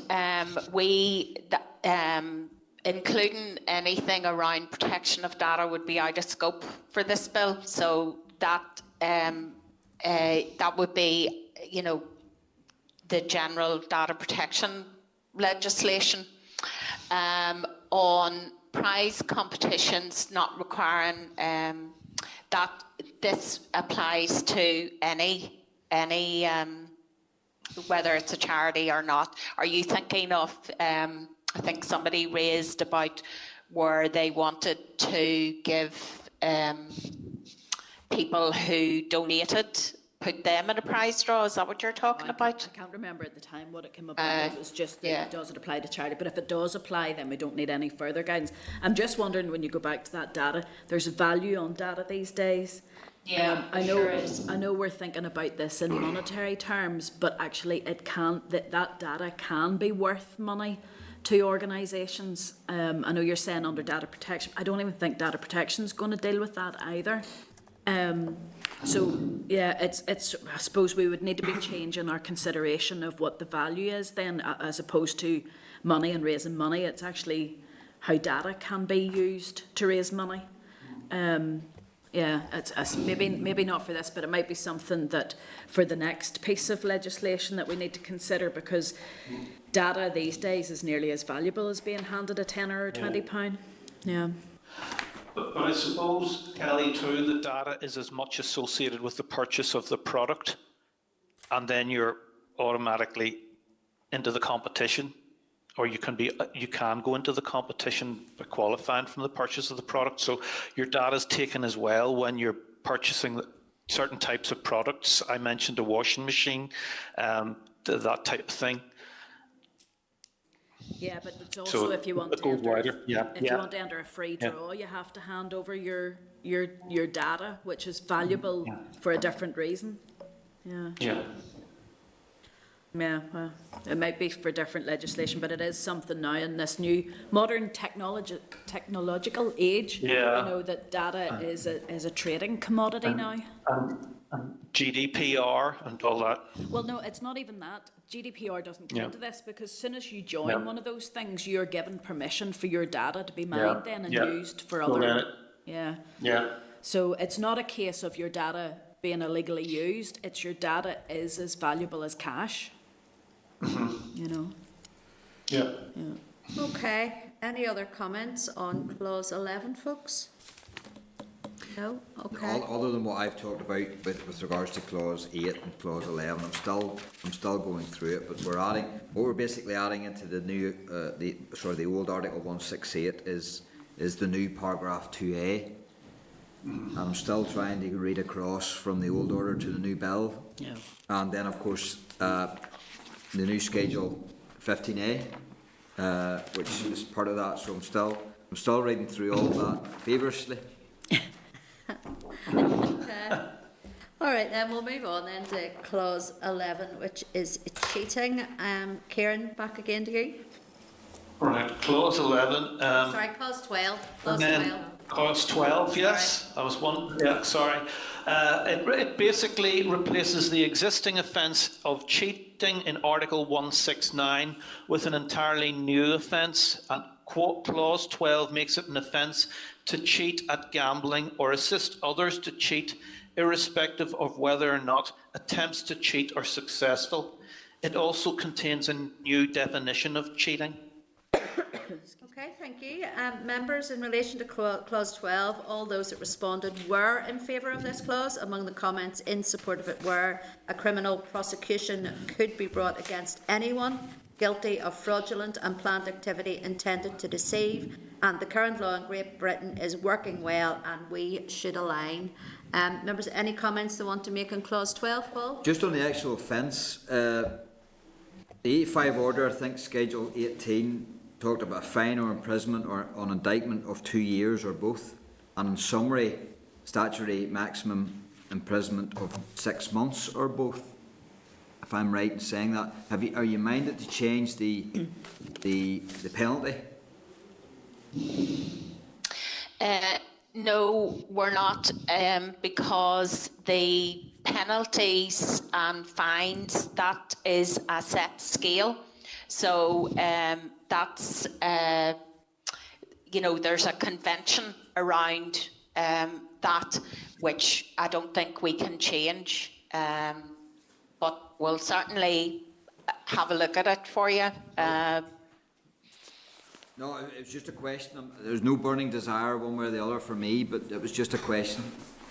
No, the scale, the penalties, fees and penalties are a set scale, and there's a convention around what applies when.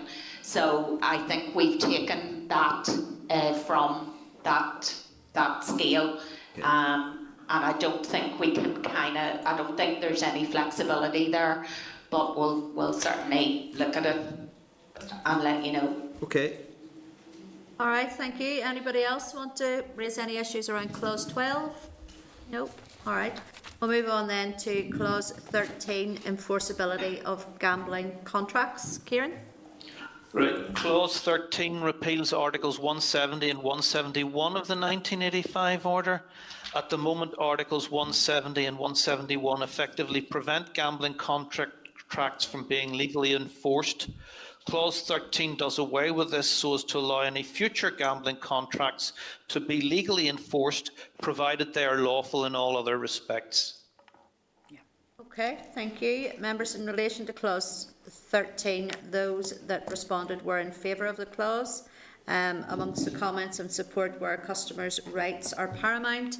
It is important that there is a level playing field between gambling operator and consumer, and supportive of legislation that will protect the consumer.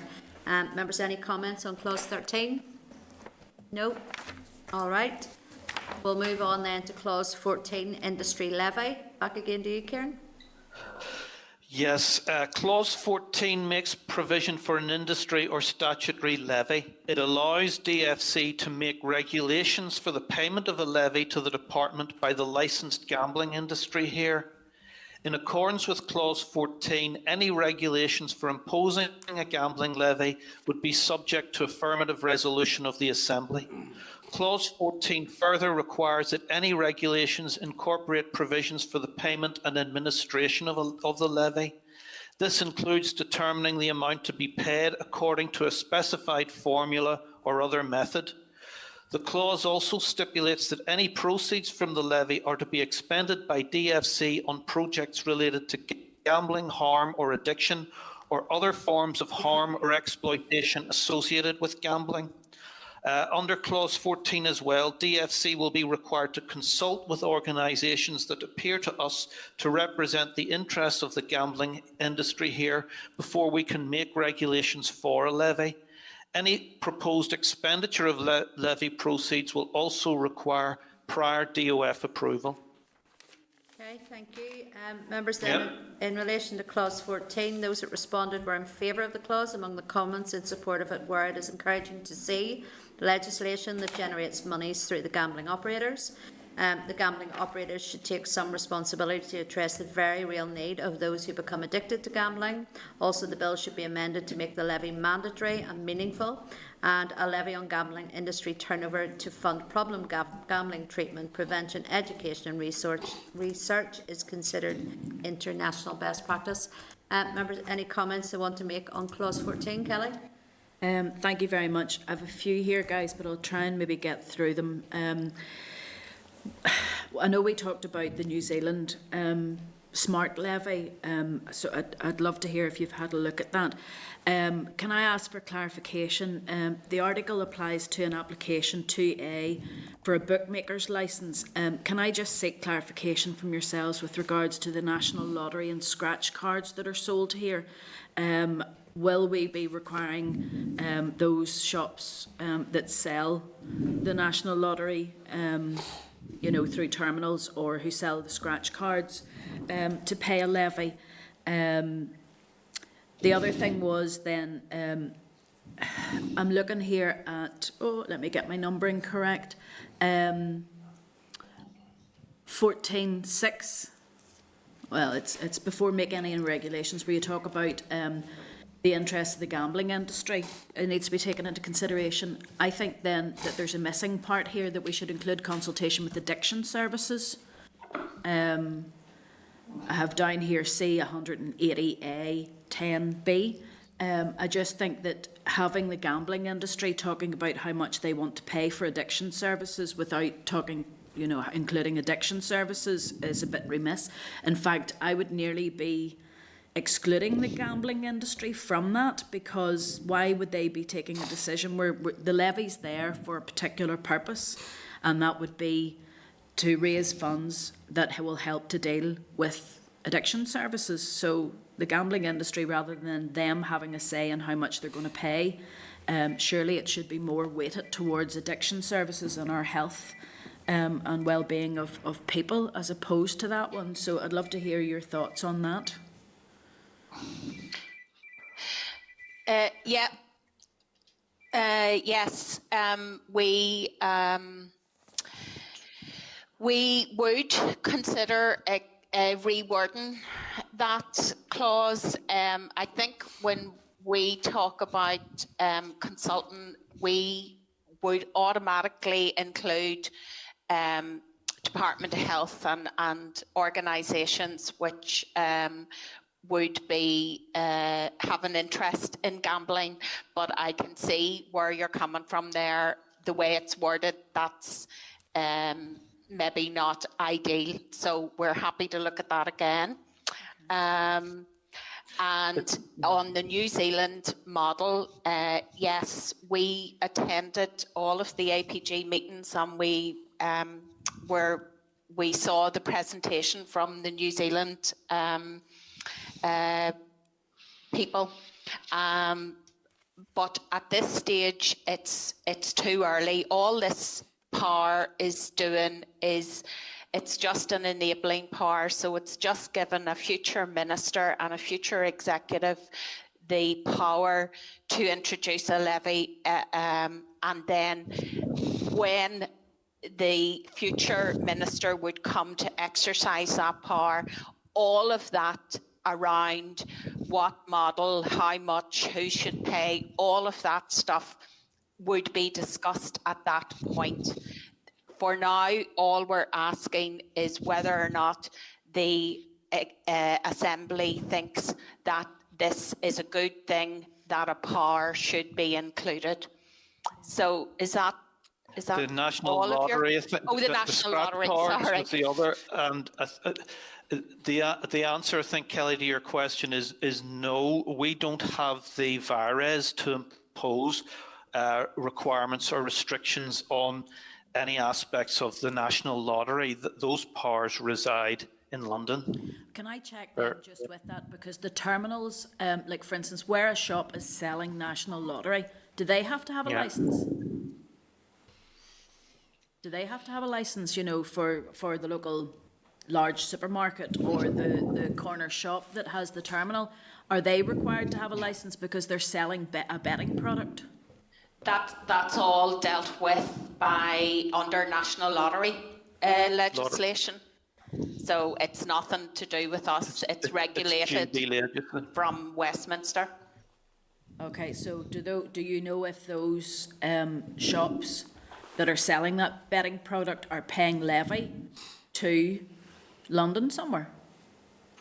I don't think they're paying any levy because there is no requirement for a levy to be paid in London or the rest other jurisdictions.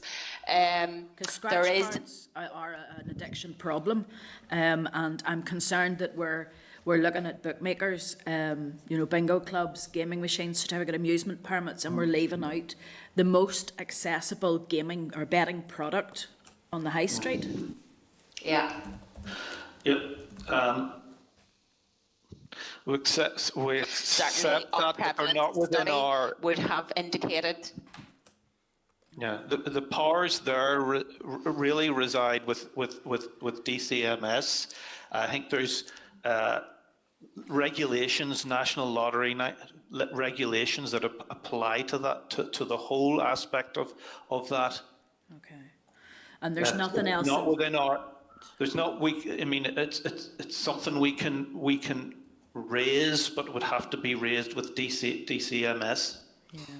It's just the fact that those retailers who have the products in their shops, they're, you know, it's an attraction to get customers to come in. It just seems like that this is a product being sold in Northern Ireland. You know, I know what the National Lottery is, the National Lottery, but even so, the other one I just wanted to ask for, and that's me finished, is I have been asked on course licenses.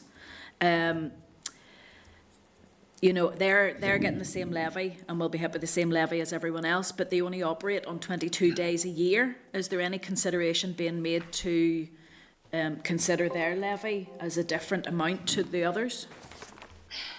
Well, as I said, there's no decision has been made on what the amount of the levy is, how it should be calculated, any of that. So it is a bit premature to be assuming that on-course bookmakers would be asked to pay the same levy at this stage. No decisions around that have been made. Yeah, I've raised it now. And that's all, no, and I know that it was raised with you, I appreciate that, but I think we can't emphasise enough that at this stage, all we're doing is taking an enabling power, and all of that detail will be dealt with by regulation. And as I've said earlier in relation to something else, that type of detail, the reason why you put it in regulations is because it can be changed or amended more quickly, and you can increase the levy or adjust it, whatever. You can add people in on a much quicker basis rather than having to wait for primary legislation to go through.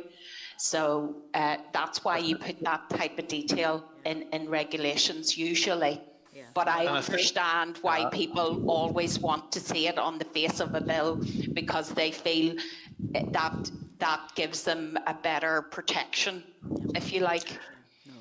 I think also we recognise, Kelly, there isn't necessarily a one-size-fits-all in this with the levy, which is a point about which is another reason why we prefer to look at how the levy might work through secondary legislation. Yeah, no, rather than having something blanket a blanket power in a primary legislation, which is very then difficult to change. No, we know how well that you've been listening to us. So that secondary legislation, we're nearly writing this together now, aren't we? No, much appreciated. Thank you. Okay, thanks. Anybody else want to raise comment or ask anything further around clause 14 industry levy? No? Okay. We'll move on then to clause 15 code of practice. Members, you'll find that, as I said earlier, in your table papers. So Kieran, you know that this is something we've only just received, so if you want to just talk us through this a wee bit? Right. Clause 15 imposes a new requirement on DFC to issue one or more codes of practice about the manner in which gambling facilities are provided. Codes of practice must ensure that gambling here is conducted in a fair and open way, that people under 18 and other vulnerable groups are protected from gambling harm, and that operators make assistance available to those who are or may be affected by problem gambling.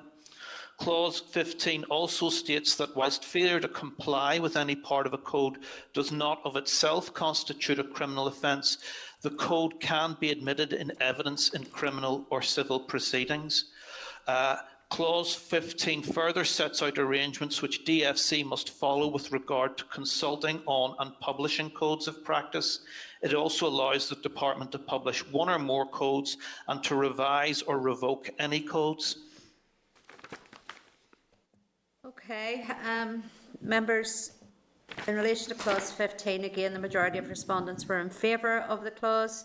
Among comments in support were they welcome for the strengthening of existing regulatory protections for operators, consumers and specifically young people and those vulnerable to gambling harm.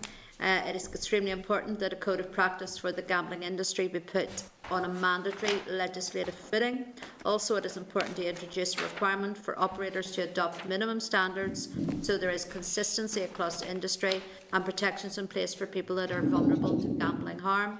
And then support for mandatory code of practice being introduced to ensure that gambling is conducted in a fair and open way. Other comments in relation to the clause included that in principle they do not object to industry codes of practice. However, there is little detail provided about how compliance and enforcement of such would operate in practice. Also, if a mandatory code is put in place, there should be careful consideration with the industry and it should be closely aligned to existing codes and currently operate under a voluntary code of practice and feels that this is appropriate. Okay, members, any comments they want to... Okay, Paul? Yeah, it just intrigues me, the whole, where a code of conduct sits in the whole legislation piece. Primary legislation, secondary legislation, and now we've got a third tier, which is a code of conduct. Yeah. And I did note, as you've said, Kieran, about the fact that Part 8 of that clause says a failure to comply with the provision of a code does not of itself make a person liable to criminal and civil proceedings.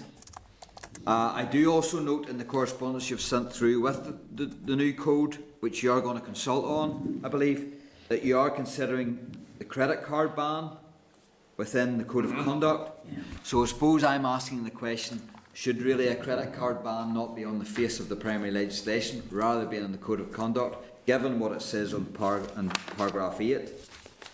And that's a question I have. But also, I do see in the code of conduct you have a whole chapter on marketing. Mm-hmm. So I'm thinking, well, code of conduct could actually give you a wide spec as to a wide spectrum of what you could do. So I'm thinking, have you considered within the code of conduct things like we've talked about today earlier, which is hiding scratch cards from consumer eyesight, same way as we do with cigarettes? And is that have you the varies to do that within the code of conduct, given the fact it's not actually criminal law? And then also, well, you've talked about credit cards. I'm off the idea of doing something on debit cards with regards to spending limits, because I think you just go to the next bookies. But there could be an issue touched on in the code of conduct around sponsorship for advertising. Well, yes, sponsorship and advertising of gambling companies. in sporting arena on replica kits. And I'm wondering, have you thought or considered about that? Because that has come up from time to time in our deliberations. Yeah, okay, sorry, Okay. sorry, I'll go first, will I, Kieran, and then you can... Yeah. Sorry. So on credit cards, to answer your question, should it be on the face of the bill? For all of the reasons that I've said before about why you don't put things on the face of the bill, I would say no, it shouldn't be on the face of the bill. And I would point out that in England, they didn't put it in legislation, they made it a condition of the licence, so and put it in their code of practice. So we think the code of practice is appropriate for it. And also you heard from the Turf Guardians, and I think you maybe heard from NIACTA as well on this, that in their voluntary code they do not permit credit card transactions and haven't done so. And my understanding is that both of those governing bodies are very strict about members adhering to their code. So I think we're relatively content that putting it in the code of practice will cover that aspect. Of course, online and the use of a credit card is a different matter, and at the moment we have no real control over that, although any online operator who advertises to consumers here must have a gambling commission licence and therefore comply with gambling commission rules. On your point on marketing, what we can do on marketing is really only around land-based gambling establishments, and Kieran will talk more about that. On hide and scratch cards, we have been listening to, as I say, we're always listening, and we did seek some legal advice on that point, and the view of the legal view is that we didn't think we would have any power to make any provision around product placement, we'll call it, of scratch cards, but what there is provision within I think it's the 93 Act, Section 12 of the 93 Lottery Act, that around imposing restrictions on the circumstances or manner in which tickets are sold, and we think that that maybe we could have some discussions with England around that. Minister has in the past written to her counterpart in DCMS about advertising and also about sponsorship. So advertising is largely a reserved matter, and therefore we would be reliant on Westminster to do something on that.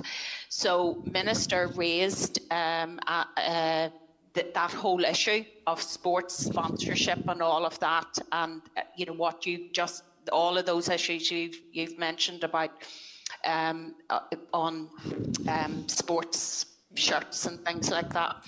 So what we are kind of waiting for is the outcome of the review of the 2005 Gambling Act. There was a white paper expected in December, but with their change in ministers, it got delayed. So we have an undertaking from the DCMS minister that when the white paper is available, that he will meet with our minister, and those issues can be aired. So certainly that that issue about product placement of scratch cards, and also around sponsorship and advertising, will be one of the things that our minister would want to raise. So I'll hand on, and on debit cards, yes, you're quite right. There is a limit on what as the Turf Guardian said, they only started accepting debit cards during lockdown because of the whole thing about not using cash and all of that. So if it had been, if we had had that prohibition on the face of the 1985 order, well then the bookmakers wouldn't have been able to trade until we would have amended that by primary legislation. So I think that's all the points I want to make, and then Kieran will answer the detail then around what's in the code of practice, if that's okay. Okay, thank you, Martina. Yeah. Thank you. Okay. Yep. I suppose just on the picking up, Paul, on the marketing point, as Martina says, a lot of advertising is primarily a reserved matter too. So a lot of that section on marketing is really trying to reinforce that and to get the industry to focus on the advertising codes of practice administered by the Advertising Standards Authority, and it's a Committee of Advertising Practice. So there's a lot of links to that, and also around the marketing to children and young people. There's provisions, special provisions with respect to children and young people in the 85 order, articles 50 to 52, and again around gambling machines and gaming machines and that, but. Broadly, I don't know whether you want me to run through quickly the main areas the Code of Practice covers, if that helps, or was there another question we missed there, Paul? Not from me, no, that's fine. Okay. It might be good for the committee to hear a quick run through of the whole Code of Conduct. Yeah, it probably would be good for the committee to hear that if you could do it pretty quickly. We've got Ciara and Mark waiting to come in but if you want to Right. go ahead and do that first. I'll basically give you the broad areas that it covers very broadly, and I'm working off the contents page. There's a description at the start of the general application, how it applies. And then it covers gambling, securities, and credit, which is basically prohibits, accepting bets on credit, free bets and all that. Automated teller machines and reverse withdrawals are to be prohibited. Automated teller machines, not ATMs, not to be in gambling premises, and the practice of reverse withdrawals is prohibited, which is delaying someone from taking out their winnings. There's a section on the protection of children and young people, marketing, as Paul says, then on customer care and problem gambling, and finally a section on gaming machines. Okay, all right, thank you, Ciara, for that. Go ahead, Martina. Sorry, Chair. We're happy to come and brief you on the Code of Practice, because I appreciate that you've only got it. So we're happy to come and talk to you about that if your schedule permits or you want. Yeah, that would probably, we're meeting to further discuss this again on Tuesday, so that might be beneficial for all of us as members to do that. I have two members on Starleaf that are waiting here, so can we bring in Ciara, please?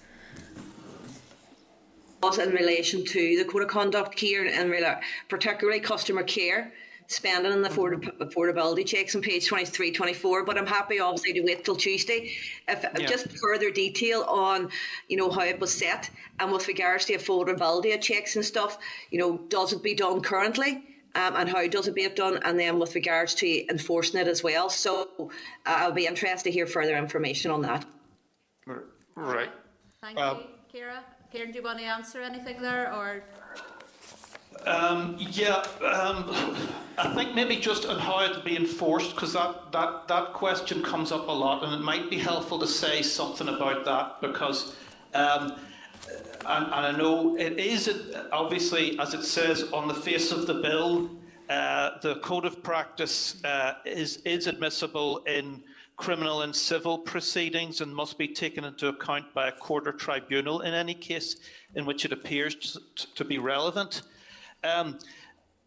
Where our thinking was in the code of practice is, and I think the Minister said, that it can become a condition of the licence.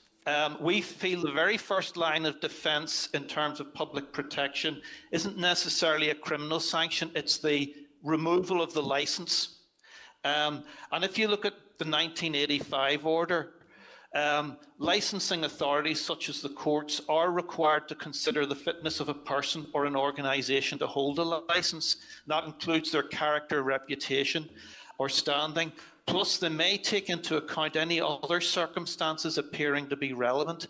So we would like that to be something that licensing authorities consider in determining the fitness of a person to hold a licence. And they have powers then to refuse to grant the licence, to refuse to renew, or to revoke a licence. So in essence, it would be, as the Minister had indicated, a requirement to comply with the code to maintain your licence to operate. All right, thanks. Kieran, can I then bring in Mark, please? Thanks, Chair. Thanks, Kieran and Martina. And I suppose maybe this could have waited to Tuesday. Definitely think that's an offer that we should take up in terms of a briefing on the code of practice. And Martina had mentioned there the 1993 Lotteries Act. And I don't know, Martina, did I pick you up there wrong? That you thought there might be scope in there where we could do something in the code of practice around the display of scratch cards that a couple of members have raised already this morning, and you'll have heard me raising previously.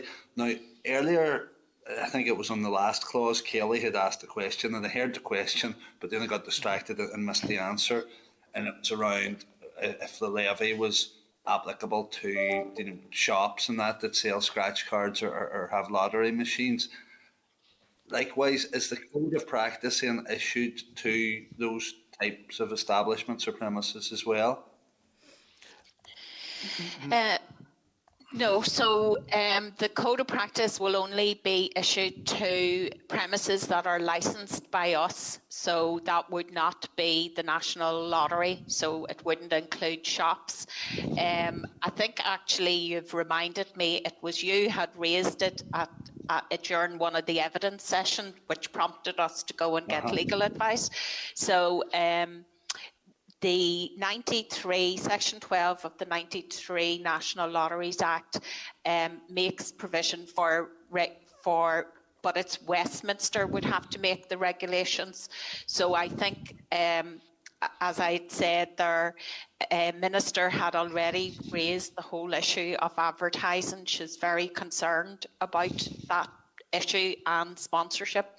So I think she will want to maybe raise this again whenever the white paper is published and we see what Westminster are going to do on advertising, if they're going to do anything. I mean, the rumour is that they are going to ban certainly sponsorship, but back to National Lottery, which you're actually asking about, we think that we could certainly, if that is the view of committee, we would, Minister could make representations to DCMS to ask them to do something on that. Whether or not they do is a different matter. Yeah, and then we would need to put anything on the face of the bill then, as opposed to the code of practice, because if it's in the code of practice, it doesn't. No, we couldn't put anything in our bill about National Lottery products because that is a reserved matter, so it would be out of scope. Yeah. And the code of practice has to work, the way the code of practice is designed to work within the framework and powers of the existing 1985 order, which is around, betting, gaming, amusements, and those licensing aspects of it. So it's to work in conjunction with that Yes, system. it's just in this article, That's the thing. It gambling doesn't means cover betting and shops. gaming. In this article, gambling means betting, gaming, or participating in the lottery. Yes, and the code of practice will cover those activities that are licensed within the 1985 order. Yeah, it's a lottery within the meaning of the 1985 order, Mark. It's not national lottery, and I think it's in the interpretation. Lottery excludes national lottery. No, the code of practice will only apply to products licensed under the 1985 order. Okay, so in short, we've no power to do anything around. No virus. Yeah. That's disappointing. But okay, no, thanks for that. Understood. Okay, thank you. All right, members, anything further anybody wants to ask? Martina and Kieran are here. No, okay. Look, thank you both very much for your time today. And we then will look forward to seeing you then on Tuesday, then all being well. So thank you. You're welcome. Thank you. Thank you. Good. Do you want them to hang about for your deliberations? I think that we should be okay, Martina, so we should. I think you could go. I think we're all right. Okay. All right. Thank you. Thank you. Thank you. Bye. Bye. Members, I know we went slightly over 2 hours there, but I think it was good to get that finished today. Claire has listened in to all of that, Claire McCanny from the Bills office. So we'll look at our timing. We've still quite a lot to get through in our meeting, but we'll look at our timings, and if we have time then at the end of the meeting we can go into closed session and have a chat with Claire around any thing that we want, any amendments or any points that we want Claire to look at or anything we want to do. Are members in agreement with that? Yep. Yeah. Okay, members, I'm just going to propose then at this stage that we take a very quick 5-minute comfort break. Okay? This is the Northern Ireland Assembly Committee Room 29. This is the Northern Ireland Assembly Committee Room 29.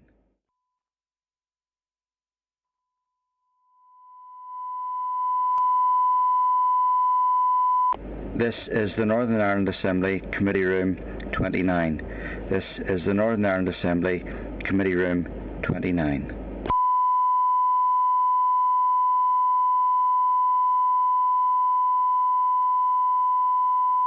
This is the Northern Ireland Assembly Committee Room 29.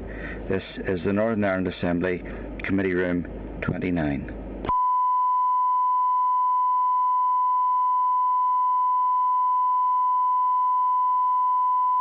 This is the Northern Ireland Assembly Committee Room 29. This is the Northern Ireland Assembly Committee Room 29.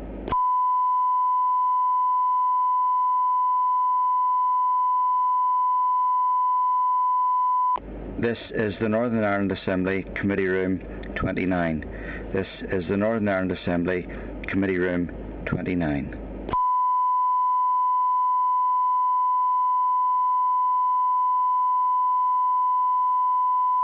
This is the Northern Ireland Assembly Committee Room 29. This is the Northern Ireland Assembly Committee Room 29.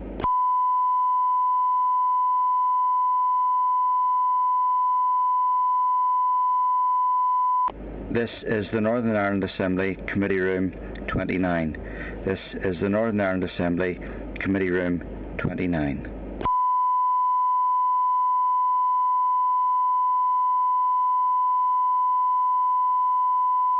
This is the Northern Ireland Assembly Committee Room 29. This is the Northern Ireland Assembly Committee Room 29.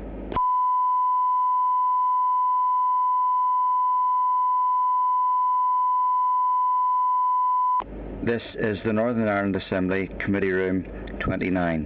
This is the Northern Ireland Assembly Committee Room 29.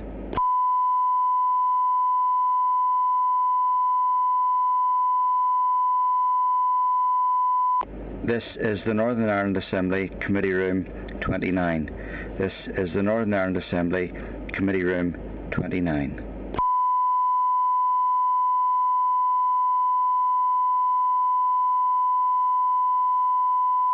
This is the Northern Ireland Assembly Committee Room 29. This is the Northern Ireland Assembly Committee Room 29.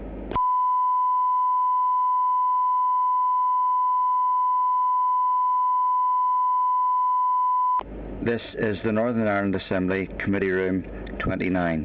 This is the Northern Ireland Assembly Committee Room 29.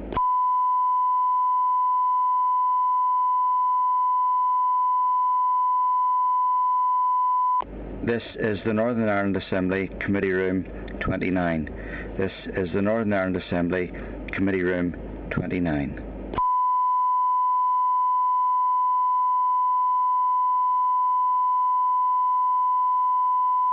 This is the Northern Ireland Assembly Committee Room 29. This is the Northern Ireland Assembly Committee Room 29.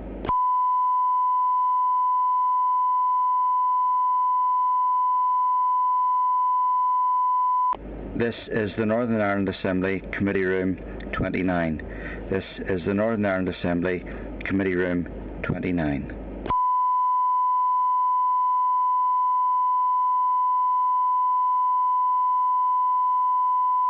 This is the Northern Ireland Assembly Committee Room 29. This is the Northern Ireland Assembly Committee Room 29.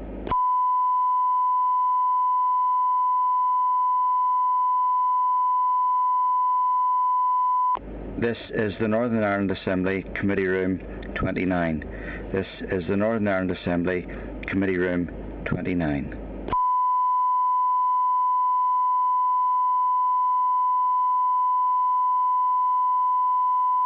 This is the Northern Ireland Assembly Committee Room 29.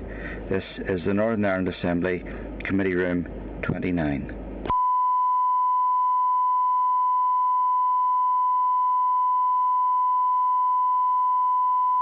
This is the Northern Ireland Assembly Committee Room 29. This is the Northern Ireland Assembly Committee Room 29.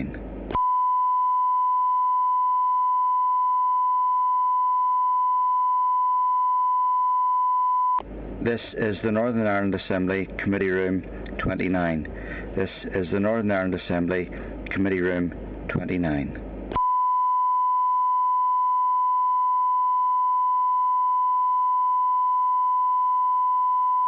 This is the Northern Ireland Assembly Committee Room 29. This is the Northern Ireland Assembly Committee Room 29.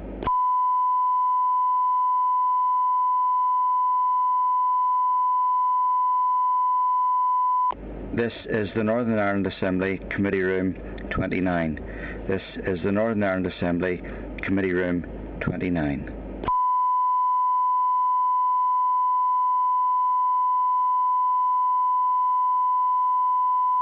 This is the Northern Ireland Assembly Committee Room 29. This is the Northern Ireland Assembly Committee Room 29.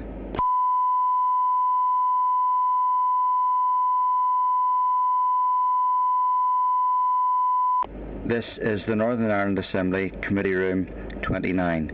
This is the Northern Ireland Assembly Committee Room 29.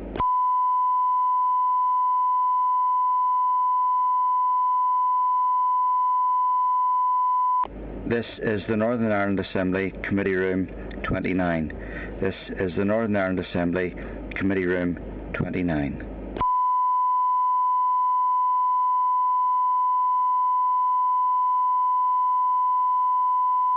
This is the Northern Ireland Assembly Committee Room 29. This is the Northern Ireland Assembly Committee Room 29.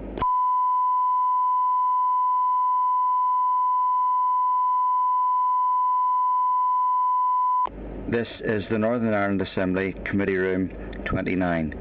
This is the Northern Ireland Assembly Committee Room 29.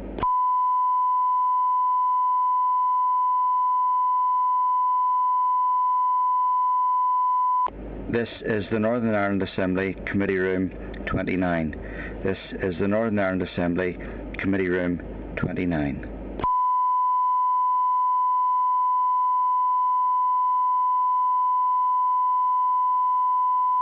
This is the Northern Ireland Assembly Committee Room 29.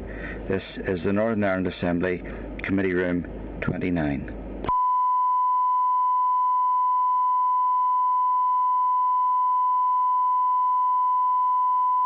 This is the Northern Ireland Assembly Committee Room 29. This is the Northern Ireland Assembly Committee Room 29.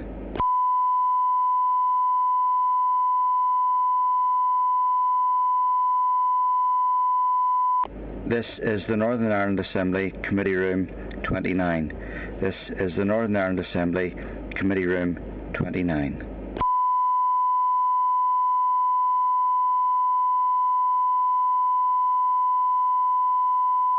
This is the Northern Ireland Assembly Committee Room 29. This is the Northern Ireland Assembly Committee Room 29.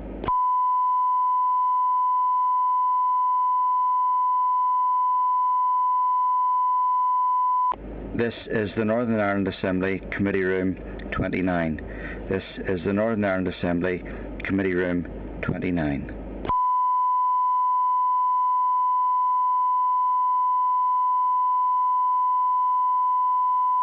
This is the Northern Ireland Assembly Committee Room 29. This is the Northern Ireland Assembly Committee Room 29.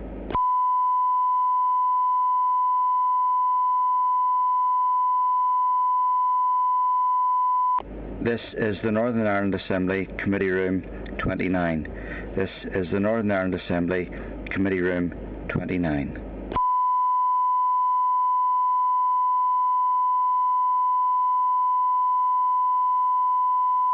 This is the Northern Ireland Assembly Committee Room 29. This is the Northern Ireland Assembly Committee Room 29.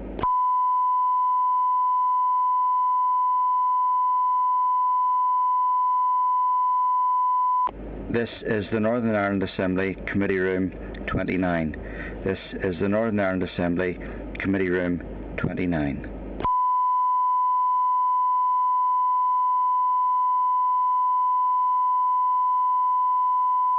This is the Northern Ireland Assembly Committee Room 29. This is the Northern Ireland Assembly Committee Room 29.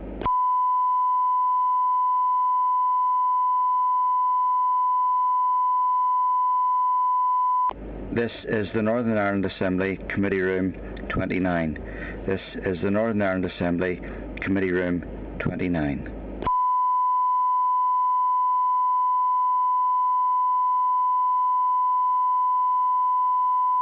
This is the Northern Ireland Assembly Committee Room 29. This is the Northern Ireland Assembly Committee Room 29.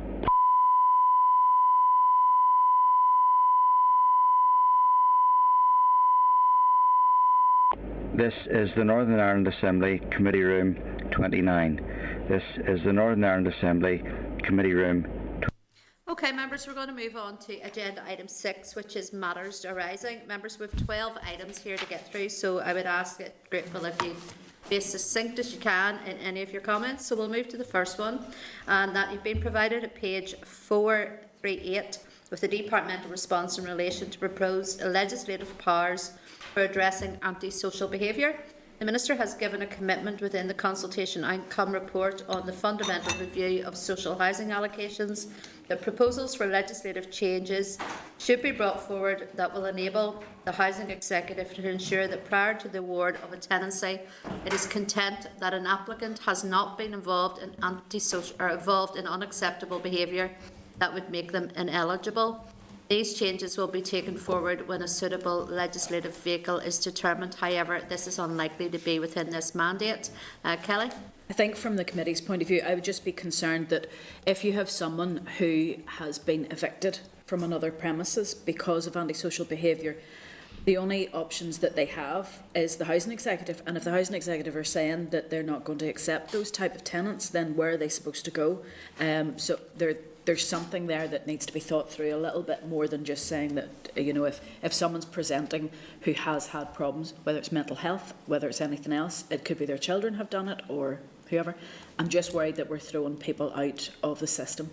Yeah, I just don't know why they're going to work around this. We all have it in our own constituencies where we have people that move from one area to another, only stay short time because maybe sometimes in some occasions they're put out of their home as well because of antisocial behaviour, unacceptable behaviour. So, Andy, you want to? Yeah, Chair, I'd agree with Kelly, and it is a particular problem, and the department did reveal statistics to me there a short while ago. Can't remember the detail of that. But I would be keen to get more detail of the department as to what support they're providing, because my view is quite often what's happening here is obviously there's a long protracted process where an individual is evicted under ASB, but then the problem's just moved on, and then other people are impacted by that, and then also you have the tenants who are initially impacted, then there's the ongoing support that they require. So just more clarification as to what the Department, the Housing Executive and the wider agencies are doing to support those affected by ASB and to try to prevent it. No, I agree, and I mean I know of certainly in my own constituency in North Belfast where you will have someone who has been moved out of somewhere else with unacceptable behaviour is moved into a block of flats or a masonette where it's all elderly people. So I really can't wait to see this, because sometimes I just think there's no thinking put in at all to some of the decisions the Housing Executive make when they're moving and certain people. That's compounded, Chair, by, I know there was the under 35s policy, yes. But obviously that was revoked, so obviously there is no consideration around that in terms of tower blocks. Yeah, go ahead, Paul. Yeah, this is a massive problem for us all and for the people who suffer this. I think that the department needs to retain the power and have the right to evict, because in some cases that's the only way of getting relief to the rest of the community. It is displacing the problem, and you know you've all sorts of Scientology around how to actually deal with that then in a social setting. But I think there is we're missing a trick here in a number of issues. I think that general issue housing developments are not the way to go. I do think that when you look at the success that some of the allocations for over 50s, I think that we need to be more considered as to how we actually house people, and I think that helps to iron away some of the social problems. But also, what I think the biggest issue that happens is when there's a brand new development built, they just take a big lump of the top of a list and push it down onto the ground all at once. And it takes years for an area like that to settle down. And there's all sorts of social experimentations going on within individual people within those areas. You know, somebody wants to be top dog, somebody wants to be leader of the group.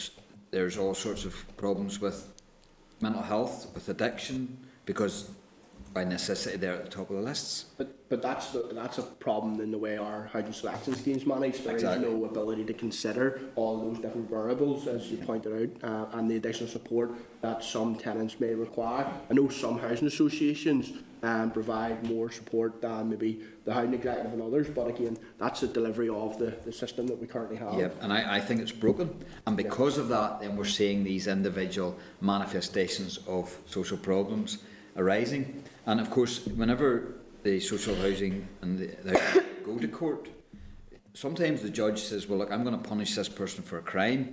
I'm not going to evict them either, because that's a double dunt or a double penalty. And you've got that too. So there's massive issues here which is affecting people on a daily basis, and people just want to be left in peace to live their life, and they're not getting the chance to do that because of one person or a group of people causing massive antisocial behaviour. The reason I'd be keen to better understand more of the solutions is quite often, and I'm sure everybody will agree with this, the process for ASB and eviction, many occasions it takes years. Yep. It takes years to build up that ASB case file in which for the Housing Executive to pursue eviction, so it's very, very difficult. Yeah. Like, members, this is not going to come through on this mandate. This is going to be for the next mandate, but it is something certainly. We're talking. I think seem to be mentioning this all the time now. The legacy report from this committee. I mean, I think this is something that's certainly when it comes to actually the housing allocations and how that review then manifests itself. will be for the next committee to deal with. So members happy we move on from this for the time being? Okay. Members, can you please turn then to page 440 where you'll see a departmental response in relation to the financial implications of mitigating for the 2-child limit. Oh, sorry, I'm being waved at here. Mark's looking to come in. Mark, sorry, were you wanting to come in there?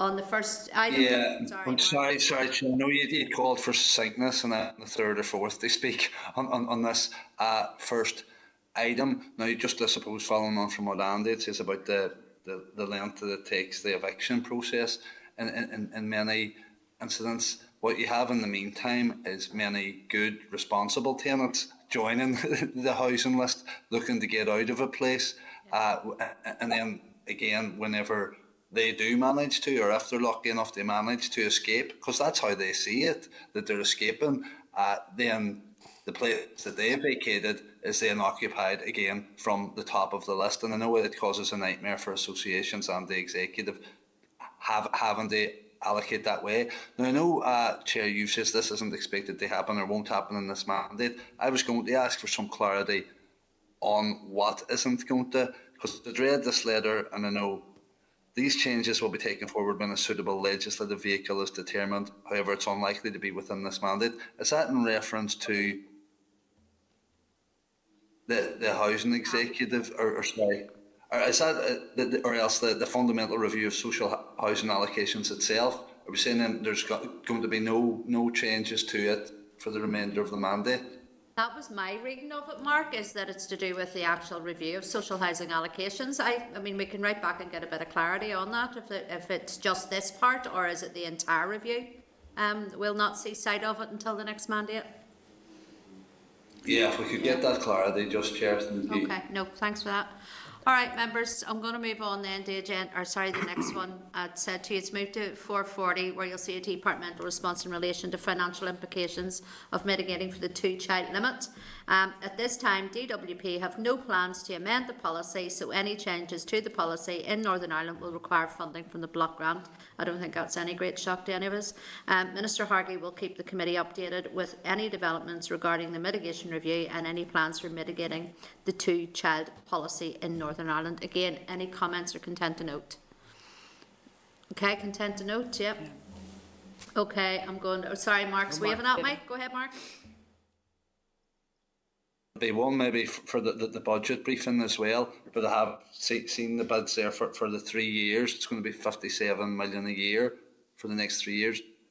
Do they not expect that amount to fluctuate year on year? And I'd expect it would fluctuate upwards.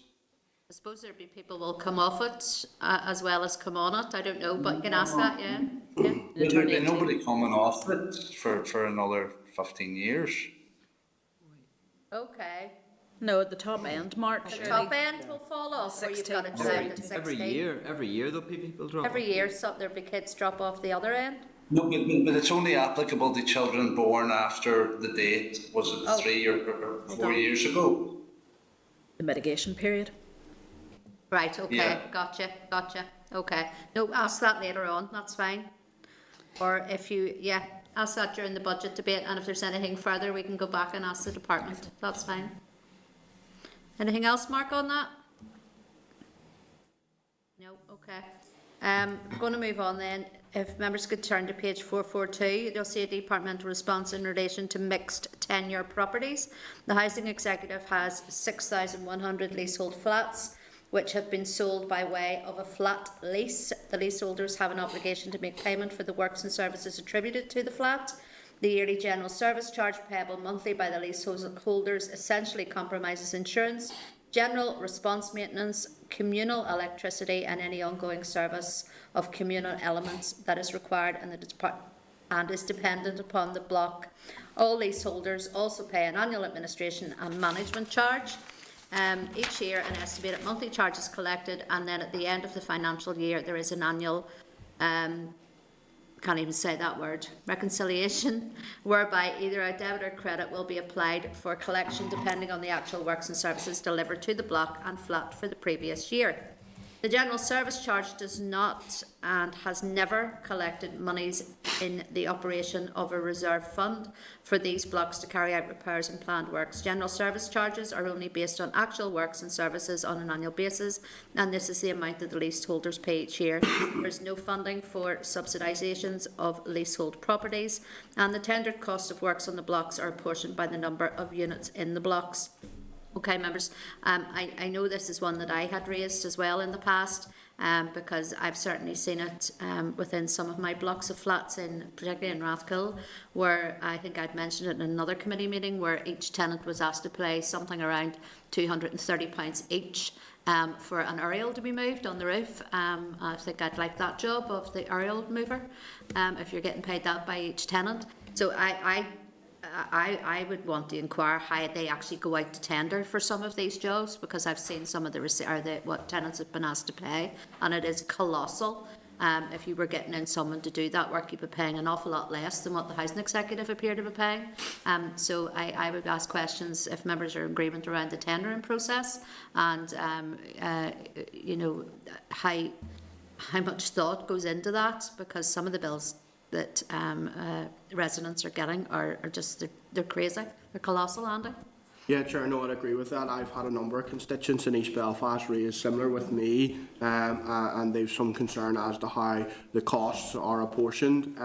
Also, further to that, some of those residents have highlighted, as a result of this becoming increasingly unaffordable for them, and they're paying much more than some modern apartment blocks for the services provided for their very aged accommodation. I think an element of that, obviously, around the larger pieces of work, the ECM stuff, is down to poor asset management, and we've seen that obviously through Savills. But can we ask for more detail around the maybe a buyback scheme, because some constituents have raised that with me, where they then have to go through the process of putting their flat up for sale, or their apartment, and then if it falls through, then they can issue a blight notice and go through that process. But I know there was some conversations within the Housing Executive around a wider policy of a buyback scheme, but it's gone quiet.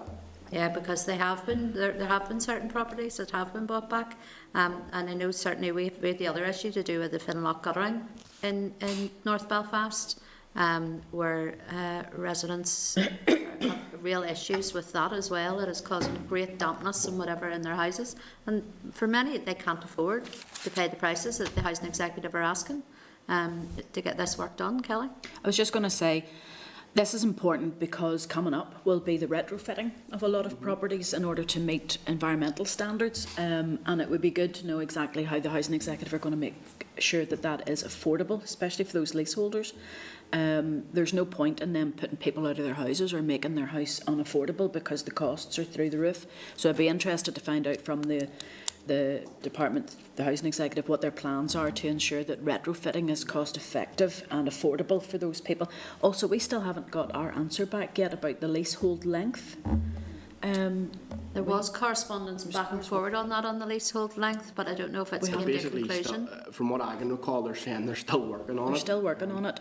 Wasn't it supposed to be? I had a meeting with the Housing Executive back in November, a party meeting, and they had said that we would have that information through for December, but we still haven't received anything on that. Sure, I met the Housing Executive just before Christmas, and again, it was also I raised it again, and it was mentioned we'd get a response very soon, so maybe worth chasing that up. Yeah. Okay, if we can chase that up quickly, Chair, on that one, it might be worth, on Kelly's point, asking how the Housing Executive intend to reconcile that work with their tower block strategy, obviously, because we've got the three different strands of how they're going to approach the future of each tower block. How does that reconcile with that? Yeah. No, we can ask those questions, but certainly I'm very mindful that we have a lot of people who are owner-occupiers of Housing Executive properties that have maybe bought their property many years ago and might be older, or others that just don't have the financial means, plus paying a mortgage to pay some of these colossal charges that they're being put forward to. So I think this does need more exploration. Actually wouldn't mind if we could get, depending on how we get on with some of our bills, if we could get them in to give us a bit more explanation in person, that would maybe be a good idea as well. Are members content with that? Do we move on? Agreed. Okay, just checking I haven't missed anybody on the screen. Nope. Okay, members, if we could move on then to page 444 of our packs. There's a departmental response in relation to review into the funding of urban community networks. While a specific review of urban community networks is not planned, the department is due to review the support provided for voluntary and community sector infrastructure at a regional and sub-regional level in the next mandate, and this work will take into account the need to support both urban and rural community infrastructure. This is what we're going to see in lots of responses from now on, is the next mandate. Members, any comments on that, Kelly?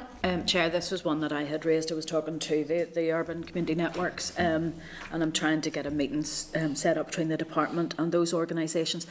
This falls between two stools, to be honest. Rural community networks are under DAERA and the urban community networks are under communities, and they seem to be treated very differently between the two departments. For instance, during COVID, quite a lot of the money for rural went directly to the community networks, whereas the urban ones went to the councils, and then might have gone out to local community networks. The problem that we currently have is, and we know that through COVID and through the self-isolation and the shutdown periods, an awful lot of those community support organisations in urban areas have gone to the wall and no longer have the volunteers. And we actually need now those community development organisations to build back sustainability and to build up those organisations that we depend on as government to deliver services on the ground. So I'm a little bit concerned about this one. Plus, there appears to be no specific urban community networks. You know, we would have had Urban 1, Urban 2 in the past. There seems to be no strategic plan as to how we're developing communities in urban areas. And while the department's talking more widely about community and voluntary sector, if we are to facilitate sustainability in that sector, we need those community development networks. This isn't jobs for the boys. These people actually release more money because they work collaboratively, because for X amount of pounds they get from the department, they can then go out and apply for other funding and help other organisations apply for funding. So I'm a bit disappointed by this one. I would like to ask then, they've said that this is all for the next mandate. That's too late. The budget will already be planned for 3 years before we get to that mandate. So I would be asking the department, what is there, or do they have any plans for sustainability of community development in, before the end of this mandate that they're going to put forward? No, I think it's a good point, because we talk about building capacity within our communities frequently within this committee, and this is something that certainly does build that capacity. Yeah, it is worrying. As I say, we're going to see, and I think it's in our next part as well, the next thing I'm bringing up is next mandate again. Yeah. There's not a lot of time left for us to question or query much of this now. But again, that might be something for legacy report also. Ciara's looking to get in. Ciara? No, I would just like to raise a conflict of interest. That obviously in my previous job for 20 years, I managed a core community support agency, with reference to what Kelly's speaking about, so I'll not comment on this. Ciara, thank you for that. Thank you. Okay, members, I'm going to move on then to our next item, which is at page 447, where you'll see a departmental response in relation to the review of the Caravans Act 2011. Following the close of the engagement period and an analysis of responses, a summary of stakeholder views will be published and proposed next steps. In light of the expected dissolution of the Assembly at the end of March 2022, the views and next steps will be published during the next Assembly mandate. So that is, I'm sure the next Committee for Communities looks forward to that, because that's going to be a big piece of work as well with the Caravans Act. So members, any comments or content to note that? Content, good. Moving on then, if members could turn to page 449, where you'll see a departmental response in relation to our queries on the timeline of the development of the sick pay medical evidence modification regulations Northern Ireland 2021. Departmental officials were made aware of possible amendments to support the booster programme at 1816 on Tuesday the 14th of December. However, details were scant and unconfirmed. Following correspondence and discussion with Department of Health colleagues to confirm that this change would be implemented here, a ministerial submission with attached SL1 was sent to the private office at 1718 on Wednesday the 15th of December. The NI draft regulations were sent for legal scrutiny at the same time. Departmental officials and departmental social worker, solicitor, worked to nearly 11 p.m. on this evening to ensure that the change would be implemented as soon as possible. The SL1 was sent to the committee clerk at 9 a.m. on Thursday the 16th of December. Following ministerial approval, the regulations came into operation on the 17th of December 2021, and it would not have been possible to get the SL1 to the committee any sooner. So I think that was raised at the committee as to why it hadn't been received quicker. Members content with that? It just seems to have been just a Tuesday, Wednesday, Thursday turnaround on that, you know.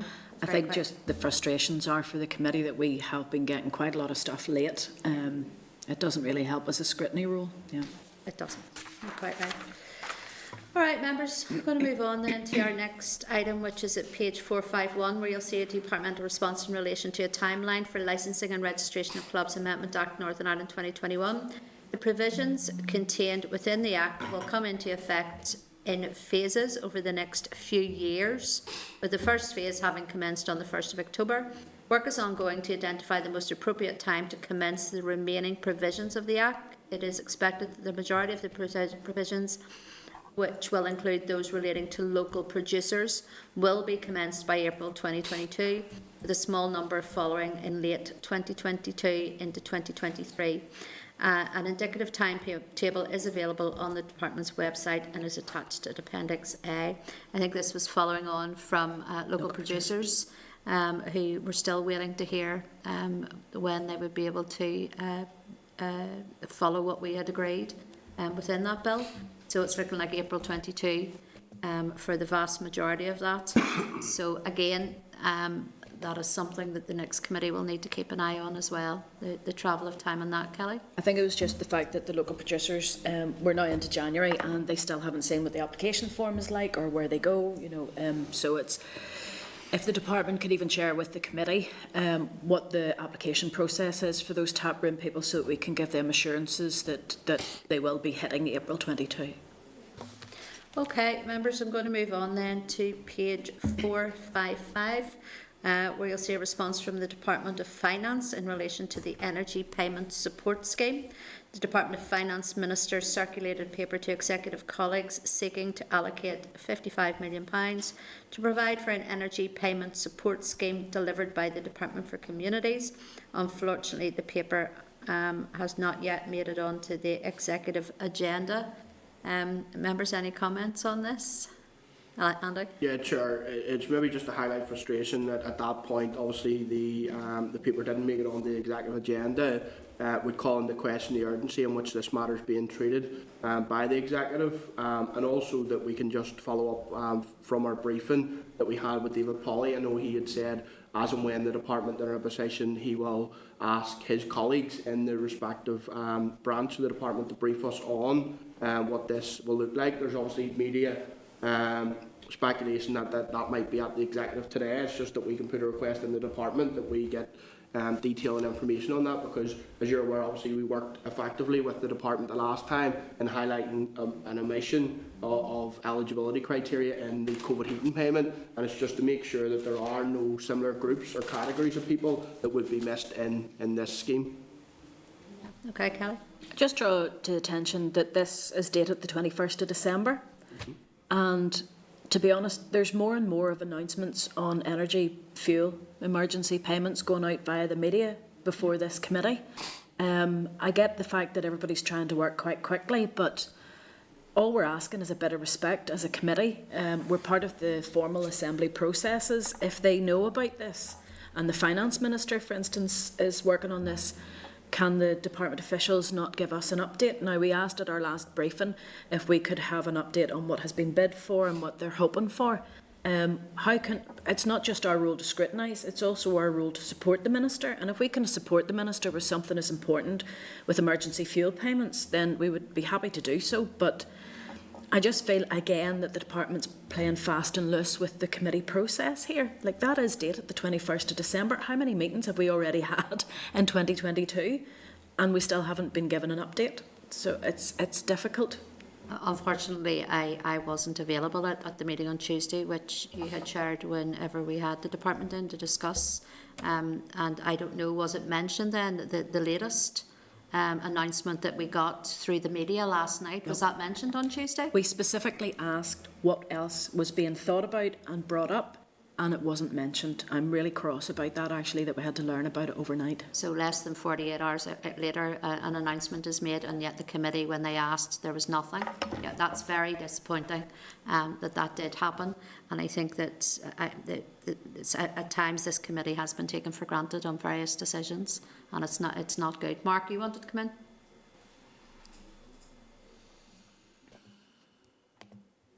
Well, you're Mark, you're on silent.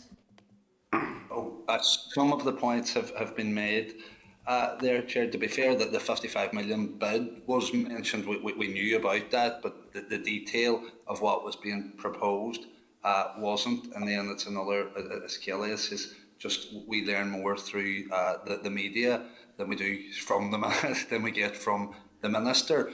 But the issue here is already, like, I'd have concerns with what's been mooted in the media around the nature of this scheme.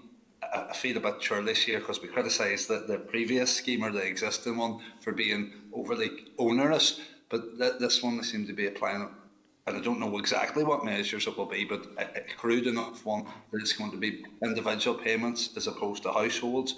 Could there be, therefore, multiple payments to households? And I don't begrudge people that, but I do whenever there's other households who won't meet the criteria, who go without, who are also in desperate need. Can I just ask, did we receive an email about this last night? I might have overlooked it, and we've all been in committee this morning, so we're not in our offices at the minute, so we haven't received anything that's given us any detail on this. No. Oh, right, okay.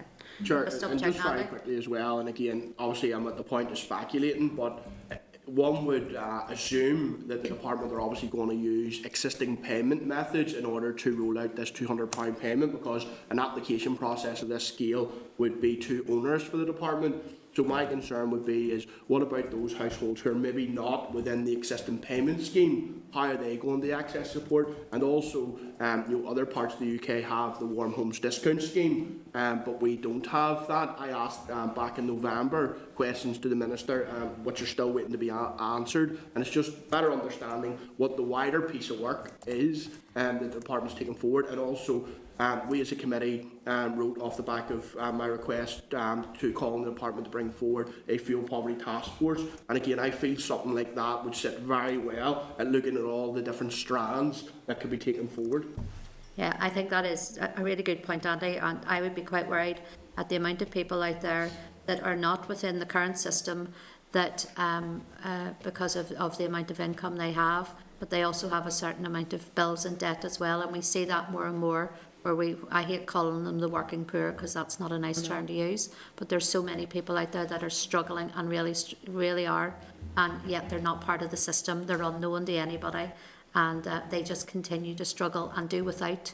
Many parents do without to provide for their children, and we see evidence of that all the time. So it's concerning that this seems to be for just one group or one demographic of people.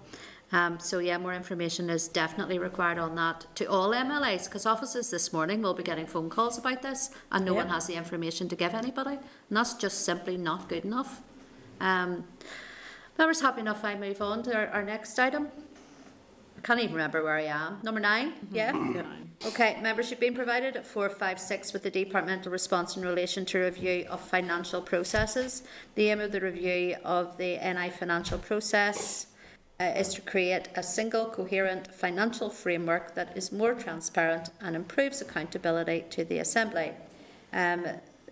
This will, as far as is practical, align budgets, estimates and accounts by consolidating NDPBs within the estimates and accounting boundary of the parent department, allowing for financial information to be presented on the same basis in the publication of all 3 stages of the public expenditure process. Departments have been working with the Department of Finance project team towards implementation of the new structure. That was a mouthful. Definitely somebody from Finance wrote that. Members, any comments on that, or content to note? I mean that in the nicest possible way to our finance colleagues. Okay, I'll move on then to members. If you could turn to 473, where there's a DWP response in relation to winter fuel payments. The Northern Ireland Executive is responsible for Social Security, which includes winter fuel payments, and may, if it so chooses, set the rate independently of the UK Government. Reviewing and assessing winter fuel payments and information about the cost of increasing the payment by, for example, £20 or £50 is in Northern Ireland is therefore a matter for the Executive. Members, any comments or content to note? Content to note, yeah. Okay, content. All right, going on then. Sorry, Chair, I was just going to say there is some confusion out there. Can I just say, I met with the Northern Ireland Federation for Housing Associations, just a party meeting yesterday, and there's a lot of people who are talking about the fuel payments and the £20 universal credit. You know, the uplift. Yeah. The universal credit uplift is finished quite some time ago. Yeah. The £20 cold, the SNAP payment, you know, the cold payment, it will happen, you know, as normal. But the fuel payment, like this one that's coming out that was announced last night through the media, you know, be good to know that. But I just wanted to point out there are confusions out there. This is not the £20 uplift. Yeah. No, it's not. Members, any other comments? No. Okay, then can we move on then to page 474, where you'll see a response from the Strategic Investment Board in relation to the sub-regional stadia programme. Unlike previous investment strategies, ISNI 2021 does not contain details of individual projects or programmes. SIB is not therefore considering any bids in relation to the sub-regional stadia programme, nor does it have any remit to seek funds for this or other programmes and projects. Members, any comments on this or content to note? Can I ask, can we write to the department and ask them about the I know we're going to get something about sub-regional stadia to see where they're getting the money from, because if they're not going through SIB and SIB can't apply for it, it has to be a capital bid as part of the department's budget. But why can't SIB do it? I don't understand why they can't apply through the capital means, you know, to source the funding. Hold on one moment. Sean said something there. Just the budget officials will be able to say. Oh, right, you can ask them. Yeah. Okay. Yeah, fair enough. Yeah, good point. Okay, members, I'm going to then move on to our next point then, which if you turn to page 474, you'll see a response from the Department for Finance, Belfast City Council and Solace on changing places. A 12-week public consultation was launched on the 20th of July on proposals to introduce a provision for changing place toilets in certain types of buildings. No specific new legislation is proposed, as Part R already provides sufficient scope for the new requirements to be effectively implemented through amended guidance. The consultation closed on the 20th of October, and officials are currently analysing some 97 responses and progressing proposals, with the intention that the amended guidance will be published within the current mandate. Belfast City Council states that it has 7 changing place facilities, but that they were not funded by the Changing Places Fund, as it was unaware of how to access the fund and believed it wasn't available for Northern Ireland councils. Yeah. Solace states that it issued a request to all councils to clarify the number of and accessibility of facilities funded by the Changing Places Fund and whether all councils were fully aware of how to access this fund. Responses were received from all 11 councils and they have been provided at Annex A. So that is a bit strange. I don't know, did Solace ask them that after the fund had closed or what had happened there? I don't know, but maybe Andy, do you know any more about that? Is there maybe some confusion? Was it not the Access and Inclusion Fund that councils could avail of, not a dedicated Changing Places Toilet Fund? Because no dedicated Changing Places Toilet Fund exists, because that's what we've been asking the department to actually set up, similar to the approach that the UK government took last year. Sorry, I'm just my screen's disappeared. No, we're back again. Yeah. Go ahead, Kelly. Well, do you know what? I actually asked my councillors to go and ask questions about this, and the officials didn't know about it. So, you know, even if somebody had said, what is it about Changing Places funding that we can get? Somebody would have said the Access and Inclusion grant's the one for you. Yeah. That's really hard to read when you see so many of the councils, like Antrim and Newton Abbey, Ards and North Down. Wowie, you know, can we please promote funds? Because this is not just, you know, to get money out the door. This is so that people can So do not we be ask- changed in the floor? We asked the department how they promoted the Access and Inclusion Fund to councils, because it would appear there's ambiguity there right across the board. And if Solus are saying that their people can't get it, can we ask Milga? Were they aware of it and did they promote it across their So we councils? know in general our councils are excellent when Yeah. it comes to applying for funding, but I mean this is strange. Yeah, is some, you'd say why were they not made aware? Why was this not pushed that they could apply? Go ahead, Paul. Yeah, Chair, I think there's maybe a wee bit of confusion, as Andy Yeah. said there. If you look at the Mid and East Antrim Borough Council's submission, it says Council currently has 3 changing places facilities across the borough, all funded through the Department of Communities Access and Inclusion Fund, and then they list out People's Park, Carfornic and Larne Leisure Centre. But then it says Mid and East Antrim Borough Council is not aware how to apply for a specific changing places funding and would appreciate any information as to how to do that. So even though they have went through the right forum, they are now confused about what's this changing places funding. So there is this confusion. But again, this is patchy at best. The reason why we have, and seeing Mid and East Antrim Borough Council, that's the Borough Council's facilities. There are a lot of private enterprise that have put in changing places toilets, shopping centres, for instance. So there is more than just the council facilities, but it just shows you how patchy it is. There is a listing of changing places toilets that includes the Ulster Hospital. The Ulster Hospital never put a changing places toilet in, so the list's wrong. Yeah. If I recall rightly, we asked this question of councils off the back of getting details in relation to the department's Access and Inclusion Fund, in which you, Kelly, you had highlighted that it was actively promoted before it closed. So, and then obviously there's been confusion caused here, because as far as I'm aware, there is no change in place toilet fund, dedicated fund that exists in Northern Ireland, unlike other parts of the United Kingdom. Okay, so that's why they've come back and said, no, we haven't applied for this because there isn't one. Right. Yeah. Because I noticed even my own local council in Newton Abbey have 4 changing places facilities, and none were funded through this scheme. So, but there isn't that scheme, so that's why. I think there was a 30 million fund set up. I think it was 30 million in England, maybe last year or the year before. Okay. All right. Members, is there anything you want to do with this information? Apart from promoting the benefits of changing places facilities, it is an immense facility for people who really need it, for severely disabled children and also adult children. But it's also for people who've had a stroke and their mobility's limited. Exactly. You know, and so if you think if you are a parent of a severely disabled child and you're the main care for that child, you won't be able to go into the town to shop with that child unless you have a facility like a changing places toilet to take that child to. This is immense. This is immensely important. Now, it's going to be a slow burn, because I suspect not every facility can put in a changing places toilet, so it will always depend on development and enhancement of builds of existing stock. So it will, obviously, people have to take time to get the facilities up to scratch. But these are a godsend for the people who need them the most.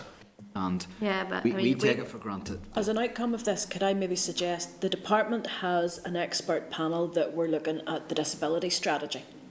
Can we maybe ask through the department that expert strategy for their considerations on this and what they can come up with to ensure that councils are aware of, this obviously has shown that there's a misunderstanding here.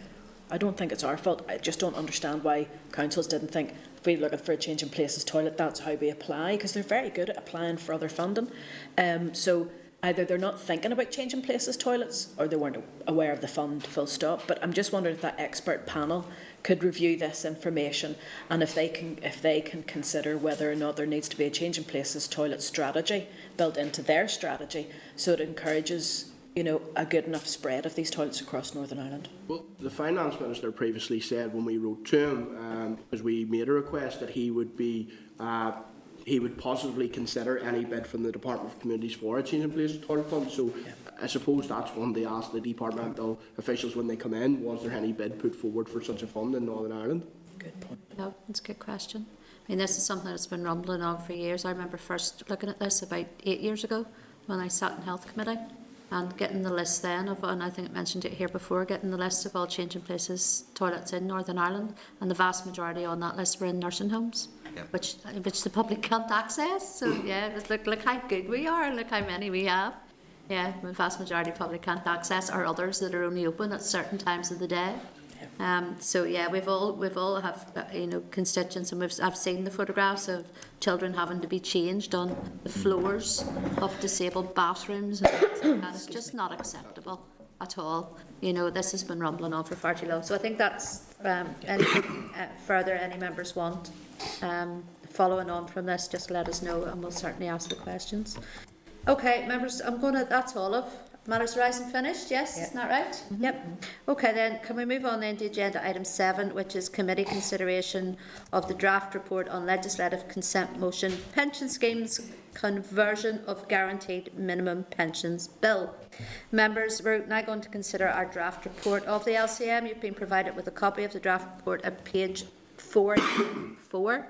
We are focusing on the text of the report only, as the team will then address any formatting issues once it has been agreed. So I'll ask then for comments and then agreement on each section of the report, and we'll start with powers and membership. Members, are they... Chair, can I declare an interest before we go on as an owner of a rented property? This is pension schemes. Oh, sorry, is it? Sorry, I'm wrong. Yeah, that was yesterday. Sorry. Another report. No, are we not going to... Are we not... No, that's That was gone. yesterday. That was Sorry. yesterday. I'm confused. Sorry. You're all right. Just You're okay. ignore that last minute there. I think we all have probably a pension. We have that's all the- pensions. Yes, we do. I need to declare an interest in that. Okay, members, just right. We'll start that again. So can I ask Sorry. for comments and then agreement on each section of the report? So I'm going to start with powers and membership. Members, any comments, or are you content with this section as drafted? Content. Okay. All right, then. So where are we here? No changes to be made to text. Bear with me. No, that's fine. Isn't it? Background. Okay, sorry, background. Then, members, any comments? Are they content with this section as drafted? Content. Okay, thank you. Committee consideration of the LCM. Members, any comments? Are you content with this section if drafted? Content. Okay, thank you very much, members. If members are content to agree, the report is final, pending the tidying up of formatting issues only, and once those are done, that it is then printed.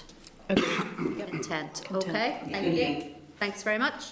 All right, then we'll move on then to agenda item 8, which is a departmental briefing on the budget 2022 to 25. My goodness, it's been a while since we've had a 3-year budget.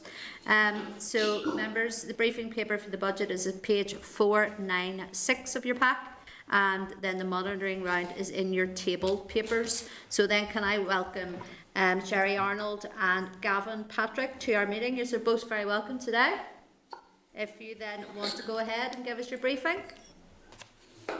Good afternoon, Chair and Committee. Thank you for the opportunity for myself and my colleague Cherry to brief you today on January monitoring and the Department's proposed draft budget allocation for the next 3 years. We have provided a written briefing on both of these areas, and I will now give you a high-level summary of the budgetary position, and then Cherry and I would be happy to answer any queries.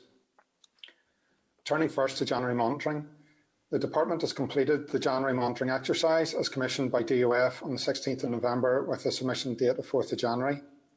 As you'll appreciate, 21-22 continues to be a challenging year to manage spend against budgets with so many unknowns driven by COVID. At this stage of the year, requirements are based on the best information available. However, there remain significant uncertainties from COVID and resulting impacts on the wider economy, which means requirements are liable to change. As such, the Department has used this opportunity to reposition its budget as best it can. Resource bids have been submitted to DOF totalling 63.2 million and are detailed in Table 1 of the monitoring briefing. These include 55 million for the Energy Payment Support Scheme. In light of the 13.8 million of resource burnout consequential funding made available by the Treasury for supporting households over the winter, and recognising this allocation will not go far enough to address the need here, the Department has bid for 55 million in January monitoring. This would allow an energy support payment scheme to be progressed in the current financial year. A bid for 1.2 million for the derating grant, the Department calculates the amount of the derating grant in line with the relevant legislation and data supplied by Land and Property Services. Derating is a DWF policy, and the calculation is set in legislation and is therefore statutorily inescapable. The data supplied this year shows a significant upward cost requirement. As such, this increased requirement reflects the best estimate given the information received to date. And then a £7 million bid for local councils. A similar bid was not met in June monitoring or October monitoring. Significant central government support was provided to support councils in the 2021 financial year, but unfortunately many of the financial pressures have continued beyond March 2021 and now into 2022 due to the COVID Omicron variant. The 10 million received as part of June monitoring is in the process of being allocated following ongoing discussions with the Association of Local Government Finance Officers and SOLAS. Funding will be allocated in the final quarter of this financial year. Reduced requirements have been submitted in ring-fenced resource of 21.6 million, ring-fenced capital of 1.1 million, ring-fenced financial transactions capital of 1.8 million, and non-cash of 0.6 million. Following examination of the department's budgets, specifically seeking to identify underspends which could be reallocated by the executive to deliver an energy support payment scheme, ring-fenced resource underspends totaling 21.6 million were identified and formally notified to DOF as part of January monitoring. These are detailed in Table 2 of the monitoring briefing and relate to 14 million on the COVID labour market interventions. Given the current labour market context with lower than anticipated job losses from COVID, mitigation provided through the furlough scheme and a high level of job vacancies, uptake on the department's COVID recovery labour market interventions has been lower than anticipated. While steps have been taken to encourage uptake to address need, particularly in relation to high levels of youth unemployment, an easement has been anticipated for this financial year. Reduced requirement of 3.2 million in welfare reform due to recruitment delays and lower than anticipated welfare reform contract costs. 3.2 million in existing mitigations due to delays in closing the mitigation loopholes and lower than expected demand. And 1.4 million in housing benefit rates due to lower than anticipated demand for the rates rebate scheme forecast and administered by Land and Property Services. A number of ring-fence capital reduced requirements have been identified as detailed in Table 3 of the monitoring briefing. 258,000 for the Piece 4 EU capital match funding as a result of slippage caused by COVID. 828,000 for casement as the regional stadia is now subject to a judicial review. Forecast spend has reduced, resulting in slippage. And 1.8 million in financial transactions capital funding for the Co-Ownership Housing Association.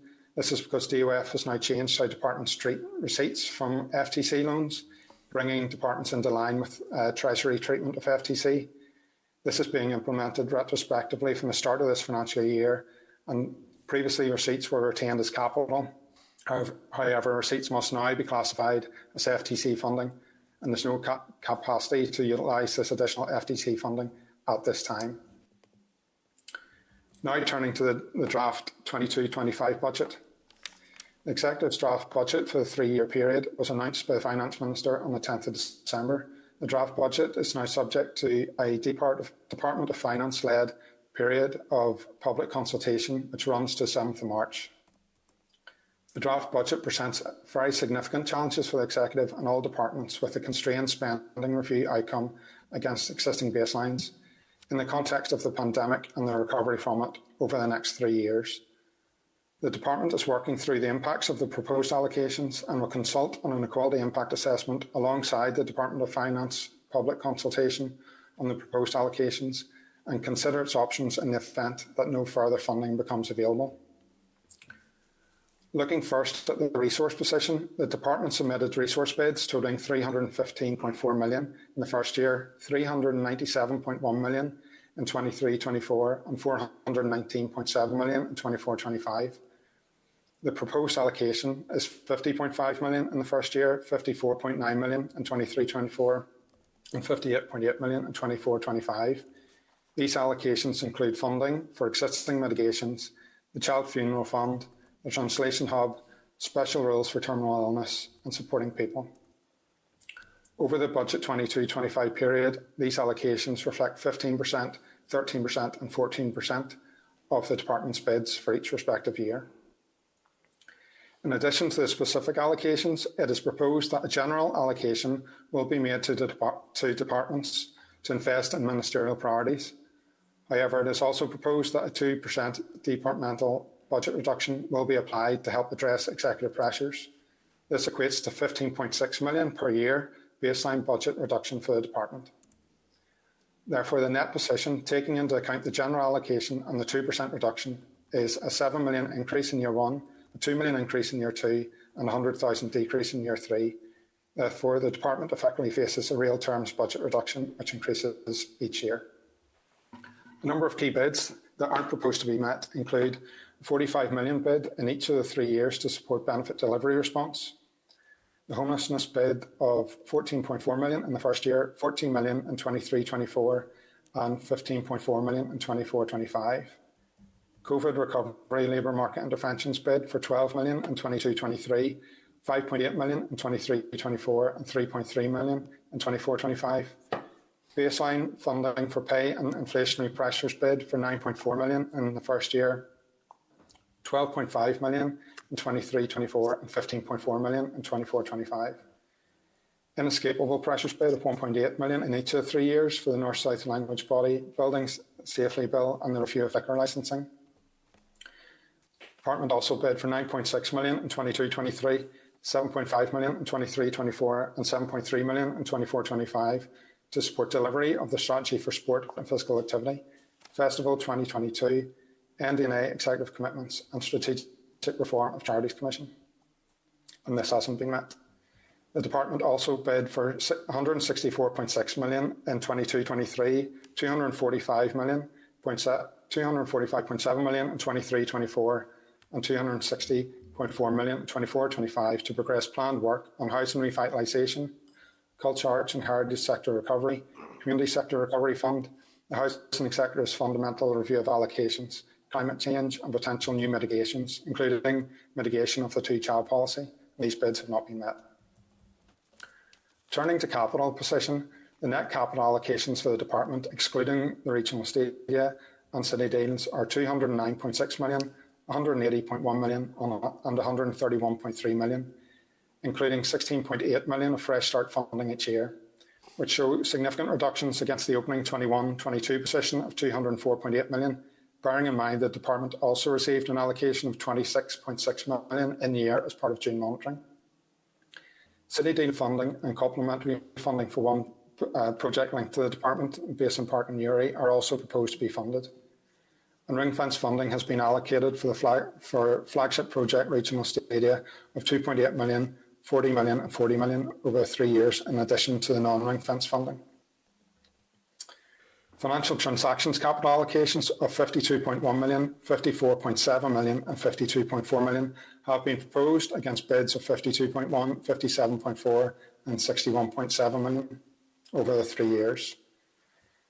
In relation to the capital position, it is possible that slippage in large ring fence projects may result in additional capital being made available for allocation to departments. In addition, further Barnett consequences may be allocated to the executive over a 3-year period. On this basis, over planning in year 3 of the budget may be considered, and the executive have agreed to prioritise green growth and social housing with any surplus capital funding which emerges. The next steps in the budget exercise, the impact of the executive's proposed draft 3-year budget is extremely challenging for the department. In the context of delivering public services with constrained allocations, officials are working to identify the impacts of the proposed budget allocation in consultation with the Minister. As part of the budget consultation process and in line with our equality scheme commitments, the department has determined an equality impact assessment and public consultation is required on the proposed budget allocation. We'll be happy to brief the committee when this work is concluded and the EQIA is finalised. I hope you find this briefing today informative, and Terry and I are happy to take any questions. That's grand. Thank you very much. Gavin, can I just ask members if they can let me know when they want to come in? I know, Andy, if your hand up, and then Kelly.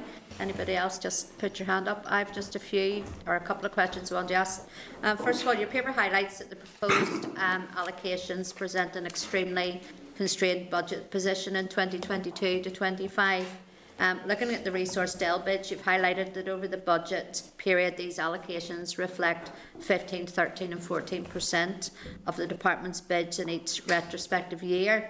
And this might be hard to answer, but of the bids not met, where would you see the key concerns in terms of service delivery risk?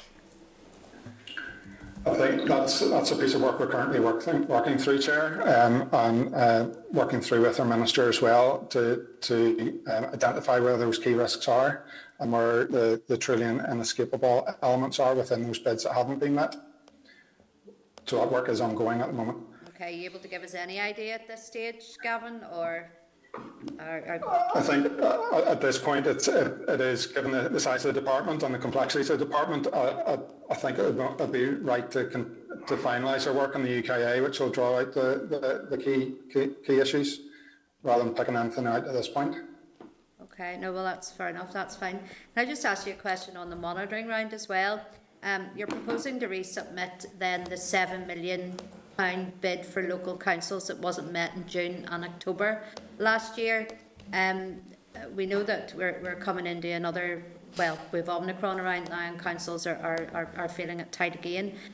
Do you feel that £7 million is enough, or has there been any increase? I know that you have been working very closely along with your finance colleagues in council. Is that £7 million enough to meet the need, or is there an increase in that?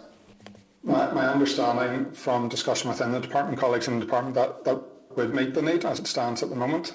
But as you say, those discussions have been and are continuing to keep going with our colleagues across the councils and the finance reps in those councils. No, and I know it has been said before that the working relationship between you has been very good, so you need to be commended for that as well. I'm going to open up to members. I have a few more questions here, but I'll let them come in with their questions. I don't want to get accused of hogging anything. I've got Andy, then I've got Kelly, and then Mark. Andy. Thanks, Chair, and I'll be succinct.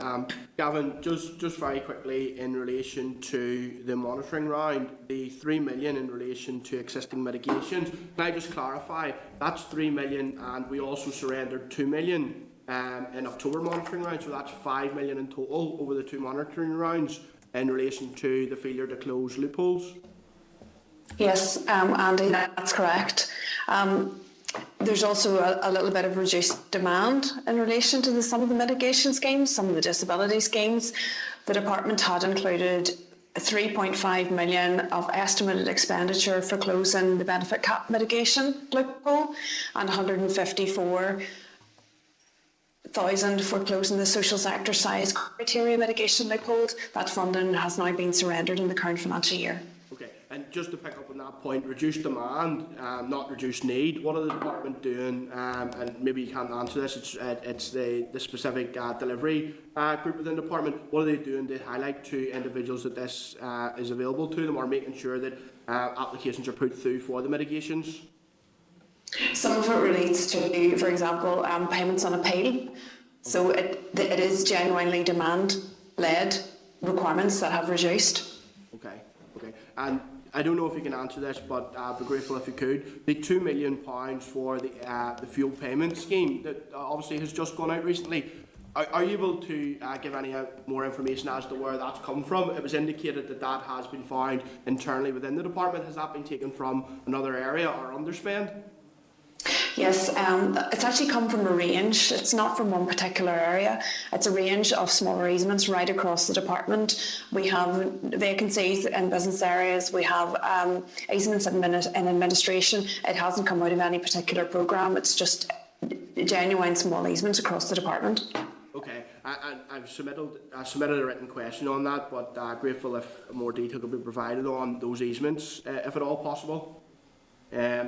I'll move on quickly to the budget for 22-25. In terms of the capital bids, and obviously I noticed that's excluding the city deal and the regional stadia, is the 36.2 million for sub-regional included within those capital? So a bid was made for the sub-regional, and that, so the allocation is our total allocation. So there's the allocation of 2.8, 40 million, 40 million for the flagship projects over 3 years. So between sub-regional and regional that fall under the flagship, that's the allocation for those areas. Okay, and just on the regional stadia, when you've been in with us previously, you'd highlighted that obviously the capital bids in relation to the regional stadia were subject to the final business case. Does that remain the case? It does remain the case, and obviously with the judicial review ongoing, there's likely to be impact on that before the business case can be finalised. So the department still working on the premise of some 100 plus million? It's in the same area, but the amount hasn't been finalised yet, and it will be subject to that business case being completed, and obviously it's subject to judicial review, which is ongoing. Okay, and I don't know if you caught our previous discussions in relation to changing places, toilets. Has there been any bid put in through the department for the establishment of a changing places toilet fund? I would need to check in the detail on that, and we can come back to you, because it probably wouldn't be one of the more significant bids, but it's not to say there isn't an element within some of our bids to include that, so we can double check and come back to you on that one.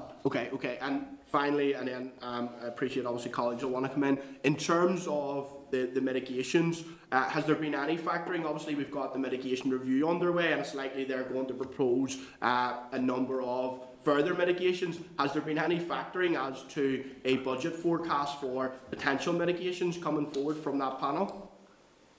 We submitted a bid, Andy, in the budget exercise for 147.5 million for new mitigations, and also 57.7 million per year for mitigation of the two-child policy.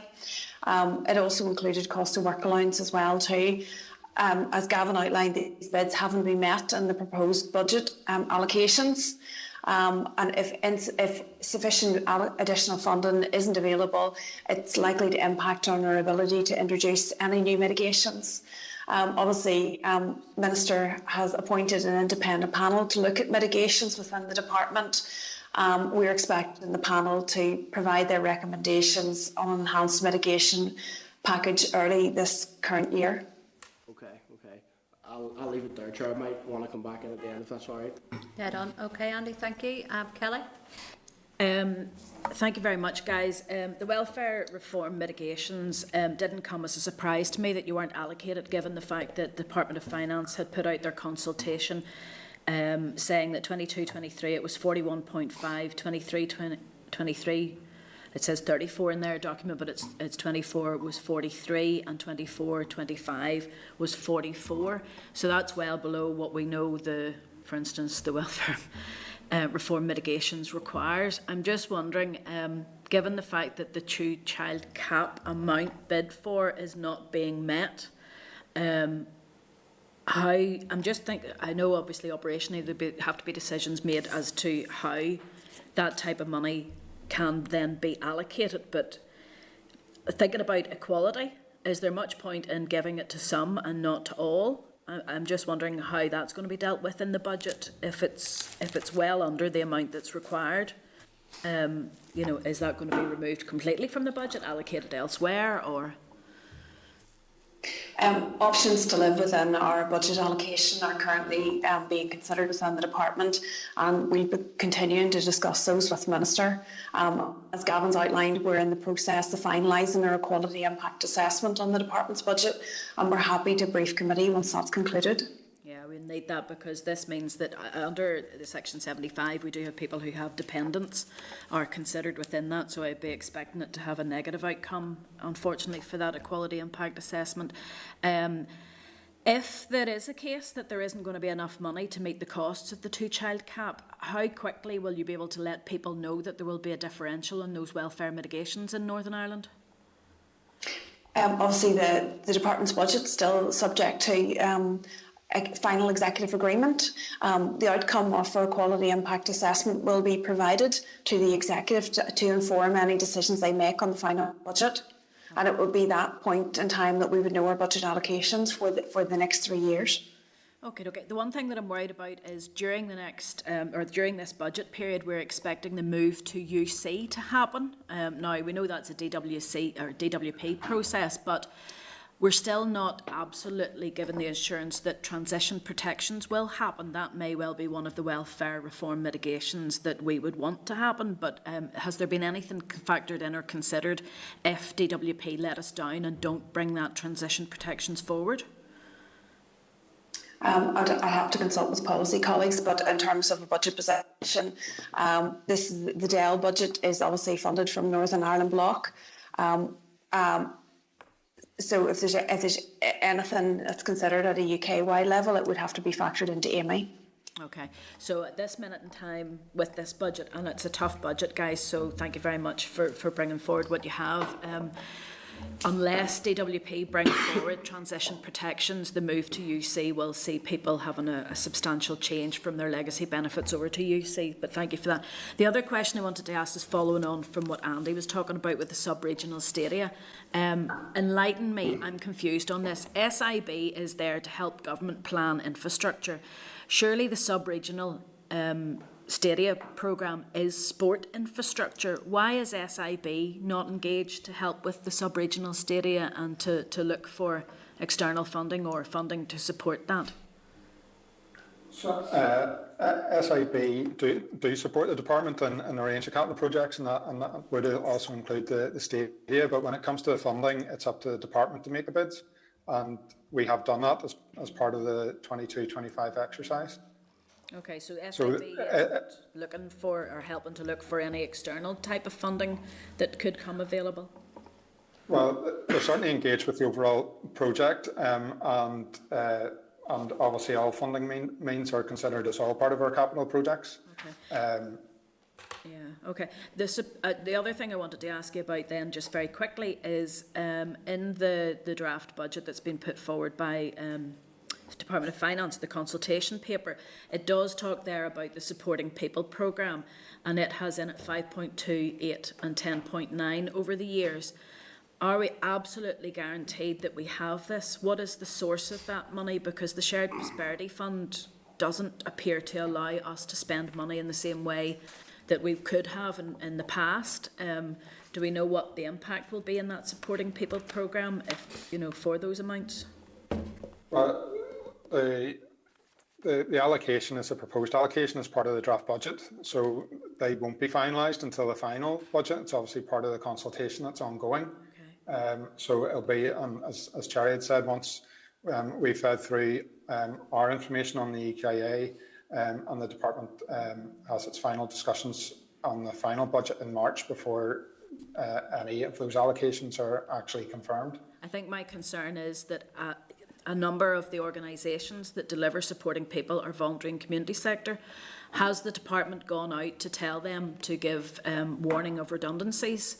Because if this budget isn't found, that's a significant cut potentially to the funding that they receive. So that's additional funding, Supporting People. So that is, if that bid is met, that would be on top of the existing £72 million funding that has been protected in Supporting People. But I'm just over the past number of years. But if we're not able to give any consideration or confirmation to those organisations until after March, or even in March, they're going into the 1st of April, a new financial year, under risk. So, as far as I'm aware, the Minister has made clear that there won't be any reductions in the Supporting People budget of the 72 million. Like I say, it's been protected over the past number of years. But the additional budget, which would provide an uplift to the current budget, won't be confirmed until the final budget has been agreed by the executive. Okay. It would be good to get that out, because having worked in the community and voluntary sector, I lived year by year with not getting allocations through until July, I think was the latest one I got. So at risk, I had to continue on employing people, and it was very tough on the organisation. So after COVID, they don't have an awful lot of money in the pot to keep that going, but it would be good to get something out to that Supporting People groups as soon as possible if we could, especially if the Minister's guaranteeing the core budget. Although year on year that does mean a cut because it's not going up with inflation. But that's all my questions. Thank you. Okay, thanks Kelly. Can we bring in Mark, please? Thanks, Chair. Thanks to Cherry and Gavin, as always, for their comprehensive presentation. Just I'll start in the monitoring round, and obviously we'll all be very supportive of the bid on the Energy Payment Support Scheme. Though no doubt we'll find flaws with it when it is approved, and we all hope it is approved. But in terms of the bid for the D-rating grant and then the other additional bid for local councils, now I'll have raised previously, you're probably sick of hearing, I don't know, Anthony Carlton is, about rate support grant. Councils are in they're obviously in a difficult financial position, that's why the money's being allocated, or that's why it was bid for. But there's also time sensitivity here. Councils are going through their own rating process. They're bound by a strict timeline whereby they have to strike a rate. I wonder, is there any flexibility that can be afforded to councils in that regard? In relation to the rate support grant? In particular? Yeah. Well, the 7 million, for example, I know the D-rating grant's statutory, but the 7 million, is there any indication of how that will be distributed, and the previous 10 million across councils? What formula will be used to do that? So the 7 million hasn't yet been confirmed. It's still to be discussed and hopefully agreed by the executive. But my understanding is that my colleagues have been working with the finance officers in the councils around the distribution, and the plan is to get the £10 million out, obviously before the end of this financial year. And alongside that, if that £7 million bid is met, that would have to be distributed as soon as possible this financial year as well. But the point, sorry, Gavin, I'm making is will there be a formula applied to that? How will it be distributed across the councils? Because the D-rating grant, a lot of the less well-off councils have taken a serious hit. And while they'll welcome these one-off type boosts or payouts, they can't borrow on the strength of them, and then there's a serious impact then in future capital development programmes. I don't have the full details of how the 10 million has been distributed, but I do know in the prior year when the COVID funding was received, each of the individual needs of the councils were assessed, including the losses due to COVID, and it was on that basis that they were distributed. But certainly can speak to Anthony and his team to get more detail just on that for you. Okay, thank you. And then in terms of reduced requirements, the COVID labour market interventions, we see the reasons given as to why that money couldn't be spent. Obviously, there were delays in the launch of that programme that members will recall, as well yourselves. But I just wonder, is there scope there for maybe targeting specific geographical areas or constituencies where there are fewer employment opportunities than others? And another one there in terms of the lower than anticipated demand for rates rebate scheme. I wonder, is that attributable in any way to a lack of awareness of this support? I don't know if you're in a position to comment on that, Gavin. If I take the one mark on the labour market interventions, the 14 million easement we declared, Mark, it related to 10.5 million of easements on Job Start. Yeah. 2.6 million of easements on our Work Ready Employability Services contract, and 0.9 million on our Enhanced Advisor Discretion Fund. Work has been ongoing within the department to advertise the Job Start scheme, increase promotional activity. There's been a media campaign to attract young people to the scheme, including TV and radio, targeted parents and influencers, and also there's been direct targeting of the young people through social media channels, including TikTok, Snapchat, Facebook and Instagram. So I guess part of the reason why there's been such easement on the Job Start scheme particularly was at the point in time that we did the Job Start scheme business case, we were projecting very higher levels of forecast youth unemployment. At that point in time, it was forecast that youth unemployment would be up to 26%. NISRA's latest labour market report, published on the 14th of December, outlines that youth unemployment in the period August to October was sitting at 9.9%. Obviously still not ideal, it's quite a high level of youth unemployment, but as I said, we have been doing everything we can within the department to try and promote and increase uptake on that scheme. No, I accept that, Cherry, but I'd say there are some constituencies that are probably closer to the 20, where youth unemployment is probably closer to the 26% than it is to the 9%. And while you spoke there of the targeting, I didn't hear you mention specific geographical or area-based targeting of those constituencies or concentrations of people where youth unemployment is particularly high. Yeah, I couldn't comment on that. Probably need to refer that one, obviously, Mark, to policy colleagues. But obviously, we've gone out. It has been province-wide, obviously, in terms of applications and from employers. And it has been popular with employers. As at this week, there had been over 1,700 applications in from employers, providing over 5,000 job start opportunities for young people. Okay. No, I'll move on into the budget stuff. I'm sorry if I'm a bit all over the place because I had the appendices from when you were due in December, but we didn't get them this time round in terms of the projected or the bids over each of the next 3 years. But just it's proposed that a general allocation will be made to departments to invest in ministerial priorities. Have we any idea what that general allocation might be? Yeah, so that was a general allocation. Sorry, I'm just bringing this up on my screen again, make sure I give you the right figures. So as I noted in the opening statement, and I recognise there's quite a few figures within it.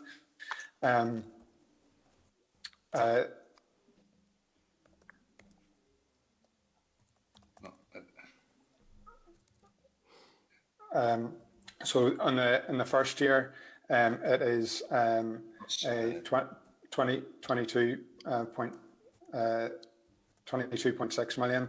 Second year it's 7 million, and in the third year it's 15.5. So that's where when I was flagging that when you take into account the 2% reduction, it's a net that off against the general allocation. It's a 7 million increase in first year, 2 million in the second year, and 100,000 decrease in the third year. Yeah, and then if you look at the bids not met, it's hard to actually see which of them that will cover. And and that's obviously, as was said as well, the impact of the draft budget we're working through, and how that those increases in certainly the first and second year, which are, when you compare to the overall size of the budget, are quite small, just how they could be utilised best. Okay, and this is where I start operating off pages that aren't in front of me, so bear with me, but it's notes that I had made at the last meeting, and I know it was no fault of your own that we didn't get to hear from you that day, but I'd noticed in there that there were bids related to the 2030 World Cup bid. Yes, there was indeed, yeah. And had they been met? No. So the only resource bids that were met were the ones in relation to the existing mitigations, child funeral fund, translation hub, special rules, terminal illness, and supporting people. Yeah, and it was great to see the supporting people one and those others accepted. The one there, in terms of the two-child policy, and a couple of my colleagues have touched on it, the bid there was for 57 million per year for each of the next 3 years.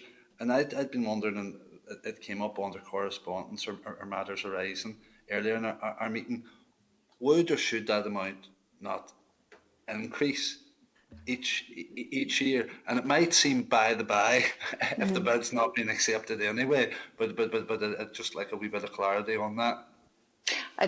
Mark, it potentially could, but we based it on information that we held within the department, and it was based really on assessment that was aligned with the November 2019 Northern Ireland Human Rights Report that recommended mitigation of the two-child policy that would support 17,000 households. The bid that was submitted to DOF, it did caveat it that it was still subject to change as part of the outcome of the mitigations review. no, my concern there is, there'd be no real attrition rate at the other end, because it's only applicable to children who'd been born after the 6th of April 2017. But while it does seem by the by, it might reflect to some the seriousness of the bid. That's all. Yeah, and it would also too depend on the policy that was developed. But at the point in time the bid was submitted, we based it on the information that we had, but we did caveat that it potentially could change as part of the outcome of the mitigations review. And the bits there around the statutory grants for local government, that again goes back to the rate support grant. The rationale for the increase year on year in that bid, is that related to perhaps, I don't know, can we expect the transfer of more functions for transfer of functions grant, or is it due to the bid we have here in the monitoring round for extra money for the de-rating grant? So do we expect that to be a continual pattern? Yeah, it's based on need, so it's based on the assessment of need over those 3 years. So potential increase as the 3 years progress. Okay, but I'd love to see the rate support grant moved on the statutory footing as well, but that's a fight for another day. With regards capital, a couple of my colleagues have touched on the sub-regional stadia piece. It's difficult to see. Well, I know with casement up in there, it's particularly difficult. But should that JR or the decision, the approval be upheld, it's difficult to see much work getting done on the sub-regional stadia out of the change that's left from the regional one. And then another one, it was just going to be in relation to housing development programme. Would you be content that the allocations there match the Minister's ambition as outlined in her recent strategy in terms of delivery of social housing? Well, I think as I outlined on the capital, it's a decreasing budget over the 3 years, and certainly within those draft budget allocations as proposed at the moment, it would be difficult to meet those targets, very difficult, and would also likely involve not completing other capital projects across the department. But also, as I also highlighted, there's potential for further funding in future years due to slippage, etc., and the potential for over planning, and that is all part of the ongoing discussions within the department and with the minister, just how around the impacts on the capital schemes that we plan to put forward in the following years. Okay, no, thanks, Gavin. Thank you. That's me. Thanks, Mark. Paul? Yes, thank you. And again, we're in a very tight situation with regards to budgetary confinements, and I suppose this is where the rubber hits the road as to how we actually do government here, in the absence of a fit-for-purpose programme for government. So see, for all your bids and all the list, the substantial list of bids that weren't met, how did you justify those bids in the first place without a proper programme for government? So those bids in the first place were based on our departmental strategy and ministerial priorities, and obviously we're aware of a draft PFG, and it was based on those priorities as set out by our minister. So if you're working off a minister's priorities, that doesn't really cut it when it comes to the other minister's priorities, which is the finance minister.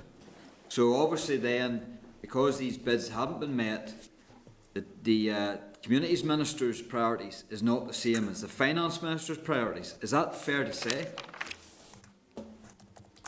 Well, I think it's a case that not all bids for all departments could be met, and obviously it's been assessed, and there was executive discussion around the draft budget over the past number of months. So if we're ever in a difficult position monetary wise, really is good business and good government to have a proper programme for government so that all ministers are going in the one direction with the same priorities and with the same impact assessments involved, surely? The answer to that is yes, I would take it. Well, certainly it's up to the executive to make the decision on the allocations. All we were able to do is put forward the bids based on our own minister's priorities. Yeah. So, do you have impact assessments on all these failed bids?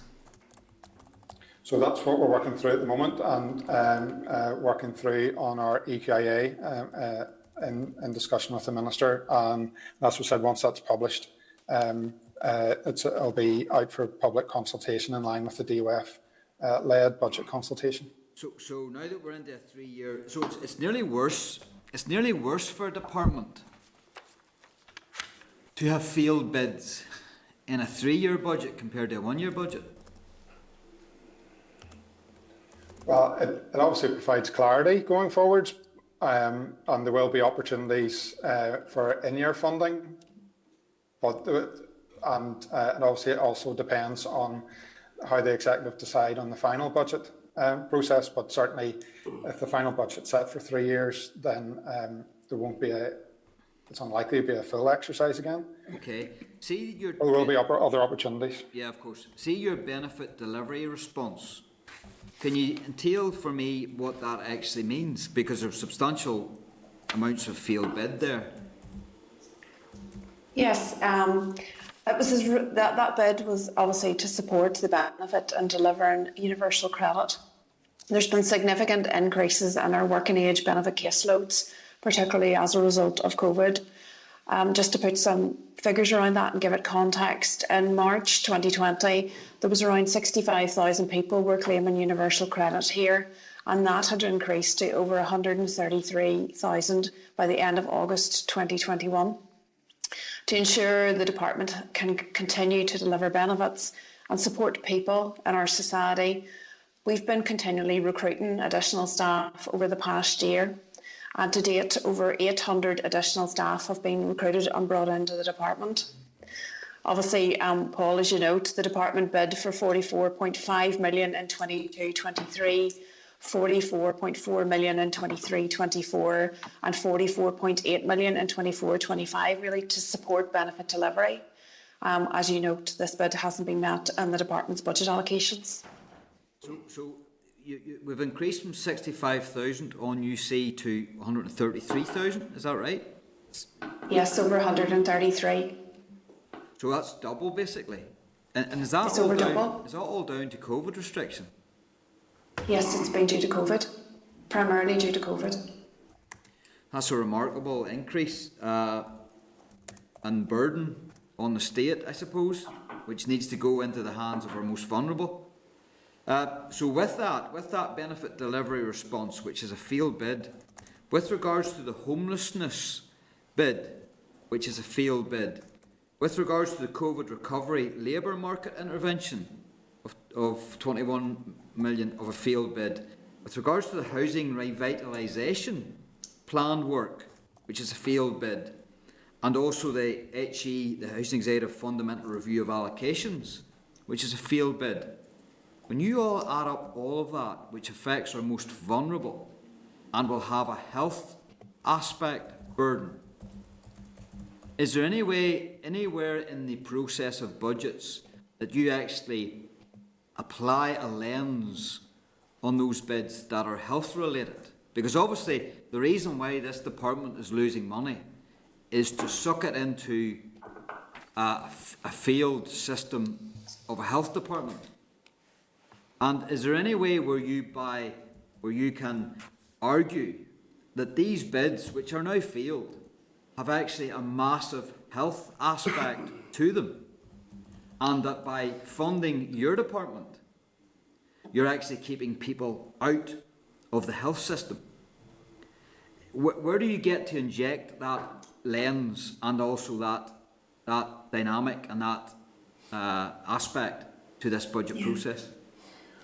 Whenever we submitted our budget bids for the 3-year period, they were all aligned with the executive's COVID recovery strategy pillars. They were sustainable economic growth, green growth and sustainability, tackling inequalities and health of the population. And the department's bids, the benefit delivery response, homelessness, existing mitigations, labour market interventions, they were all linked to health. You see, because I would argue that when you add up that amount, 133 million over 3 years for the benefit delivery response, 43 million on homelessness, 21 on the COVID recovery, labour market intervention and housing revitalisation, which is key. When you add up all of that amount, I would suggest that when you invest that money into preventative work, that's more economical and more bang for a buck than just simply throwing that into the health service. Would you agree? Obviously, our budget allocations are subject to executive agreement. Yeah, but you understand the point I make, I suppose. If that earlier was an unfair question. You understand what I'm getting at here with regards to preventative spend and making sure it's good government and good government spend for the health of our nation. Yes, I do, and I appreciate the benefit that preventative spend brings. As I said, the provisional draft budget has been subject to executive agreement, and within the department we're undertaking a full equality impact assessment of that budget. And will that impact assessment then on all those field bids look at it through the lens of health? It will look at it in relation to those people, or those Section 75 groups. Yeah, but there's a wider aspect of if you have a young child in a home that's not fit for purpose, that child's going to suffer and may well end up having health complications, which then is a burden on the state through your health service and, of course, keeping somebody else out of a bed, that type of thing. So is there actually a measurement or an assessment being done as to how your field bids here will impact, I suppose, directly onto our health service? Well, we'll tie in our quality impact assessment into obviously the bids that were done under the Executive's COVID recovery strategy pillars. And the Section 75 groups, you know, it does look at people with dependents, people with disabilities, men and women generally, people of different ages. So again, there's a full assessment going on of the department's budget allocations at this time. Okay, no, that's me. Thanks very much. Very, very quickly, we've like 15 minutes left of committee and we've still 6 items to do.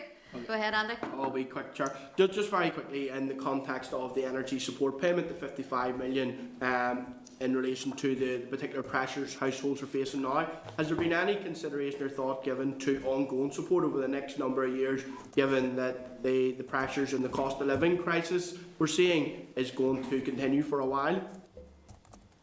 There was nothing factored in additional, Andy, into the department's budget bids over the 3-year budget period above what we currently have in place. So within the department, you know, there's over 50 million every year is put into winter fuel payments. We have a budget as well too within the department for cold weather payments. There's triggers and they are in line with GB schemes. We also too have our discretionary support grants available within the department and also loans.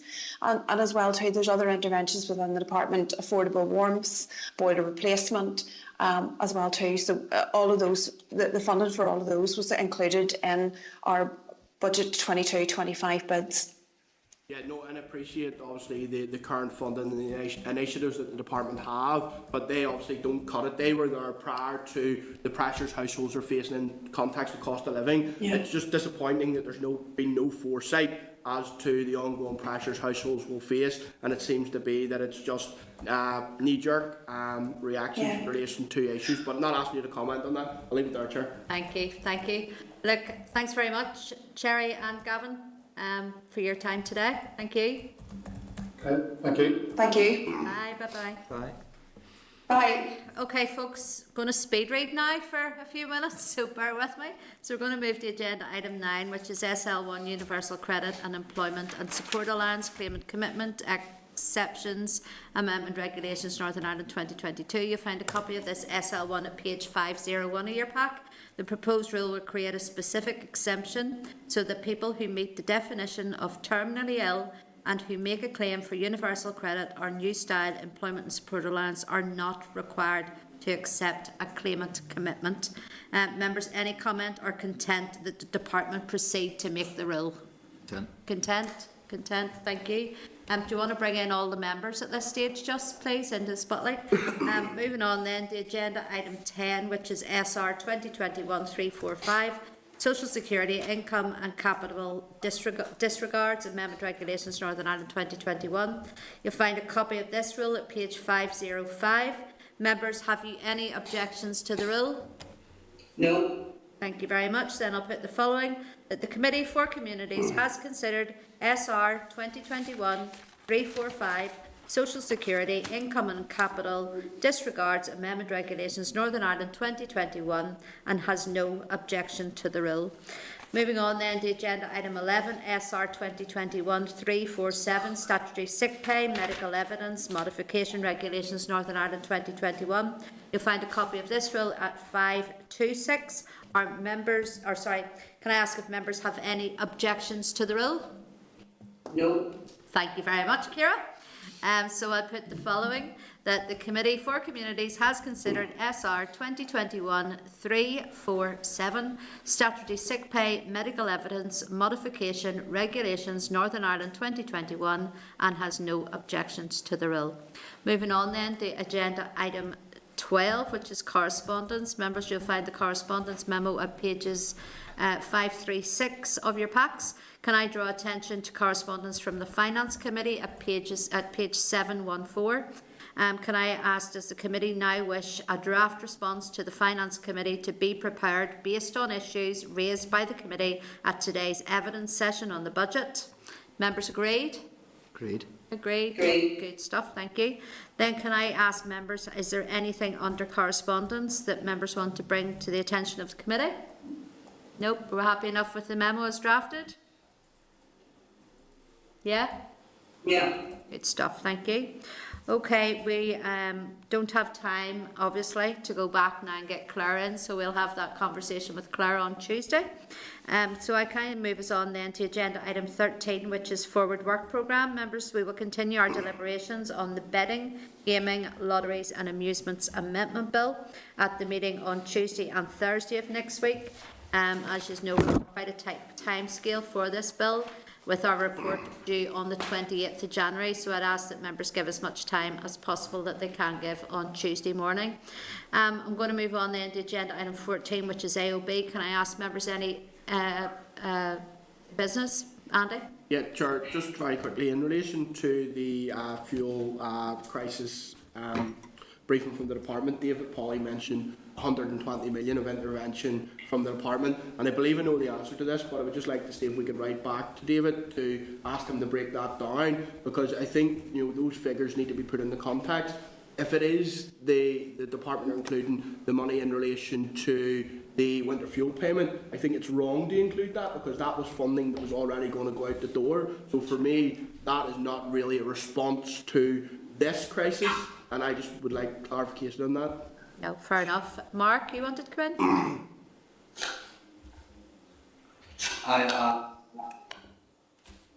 You're on silent. Sorry, Chair, it was a Belfast-based colleague who'd asked me to raise the issue, and I think it's in the news today. It's around the issues at the women's hostel in Belfast, the Regina Chile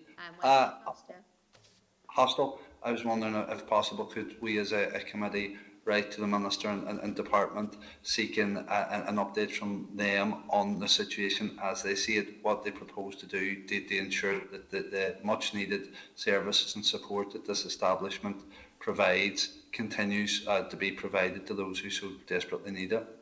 Yeah, we can ask that question, Andy. Just on that, it might be useful as well to expand that, the right to the provider, and ask for their viewpoint on it, because I know it's being quoted that they're being forced to close it due to the level of investments required, so it would be good to get a better grasp of that as well. Yeah, no, we can ask those questions. Anything else, folks, under AOB? No? All right. Okay, thank you. I'm going to move on then to agenda item 15, which is date, time and location of our next meeting. Our next meeting will take place on Tuesday, the 18th of January 2022 at 9 a.m. in room 30. Thank you very much, everyone. Thank you. Thank you. 29. This is the Northern Ireland Assembly, Committee Room 29.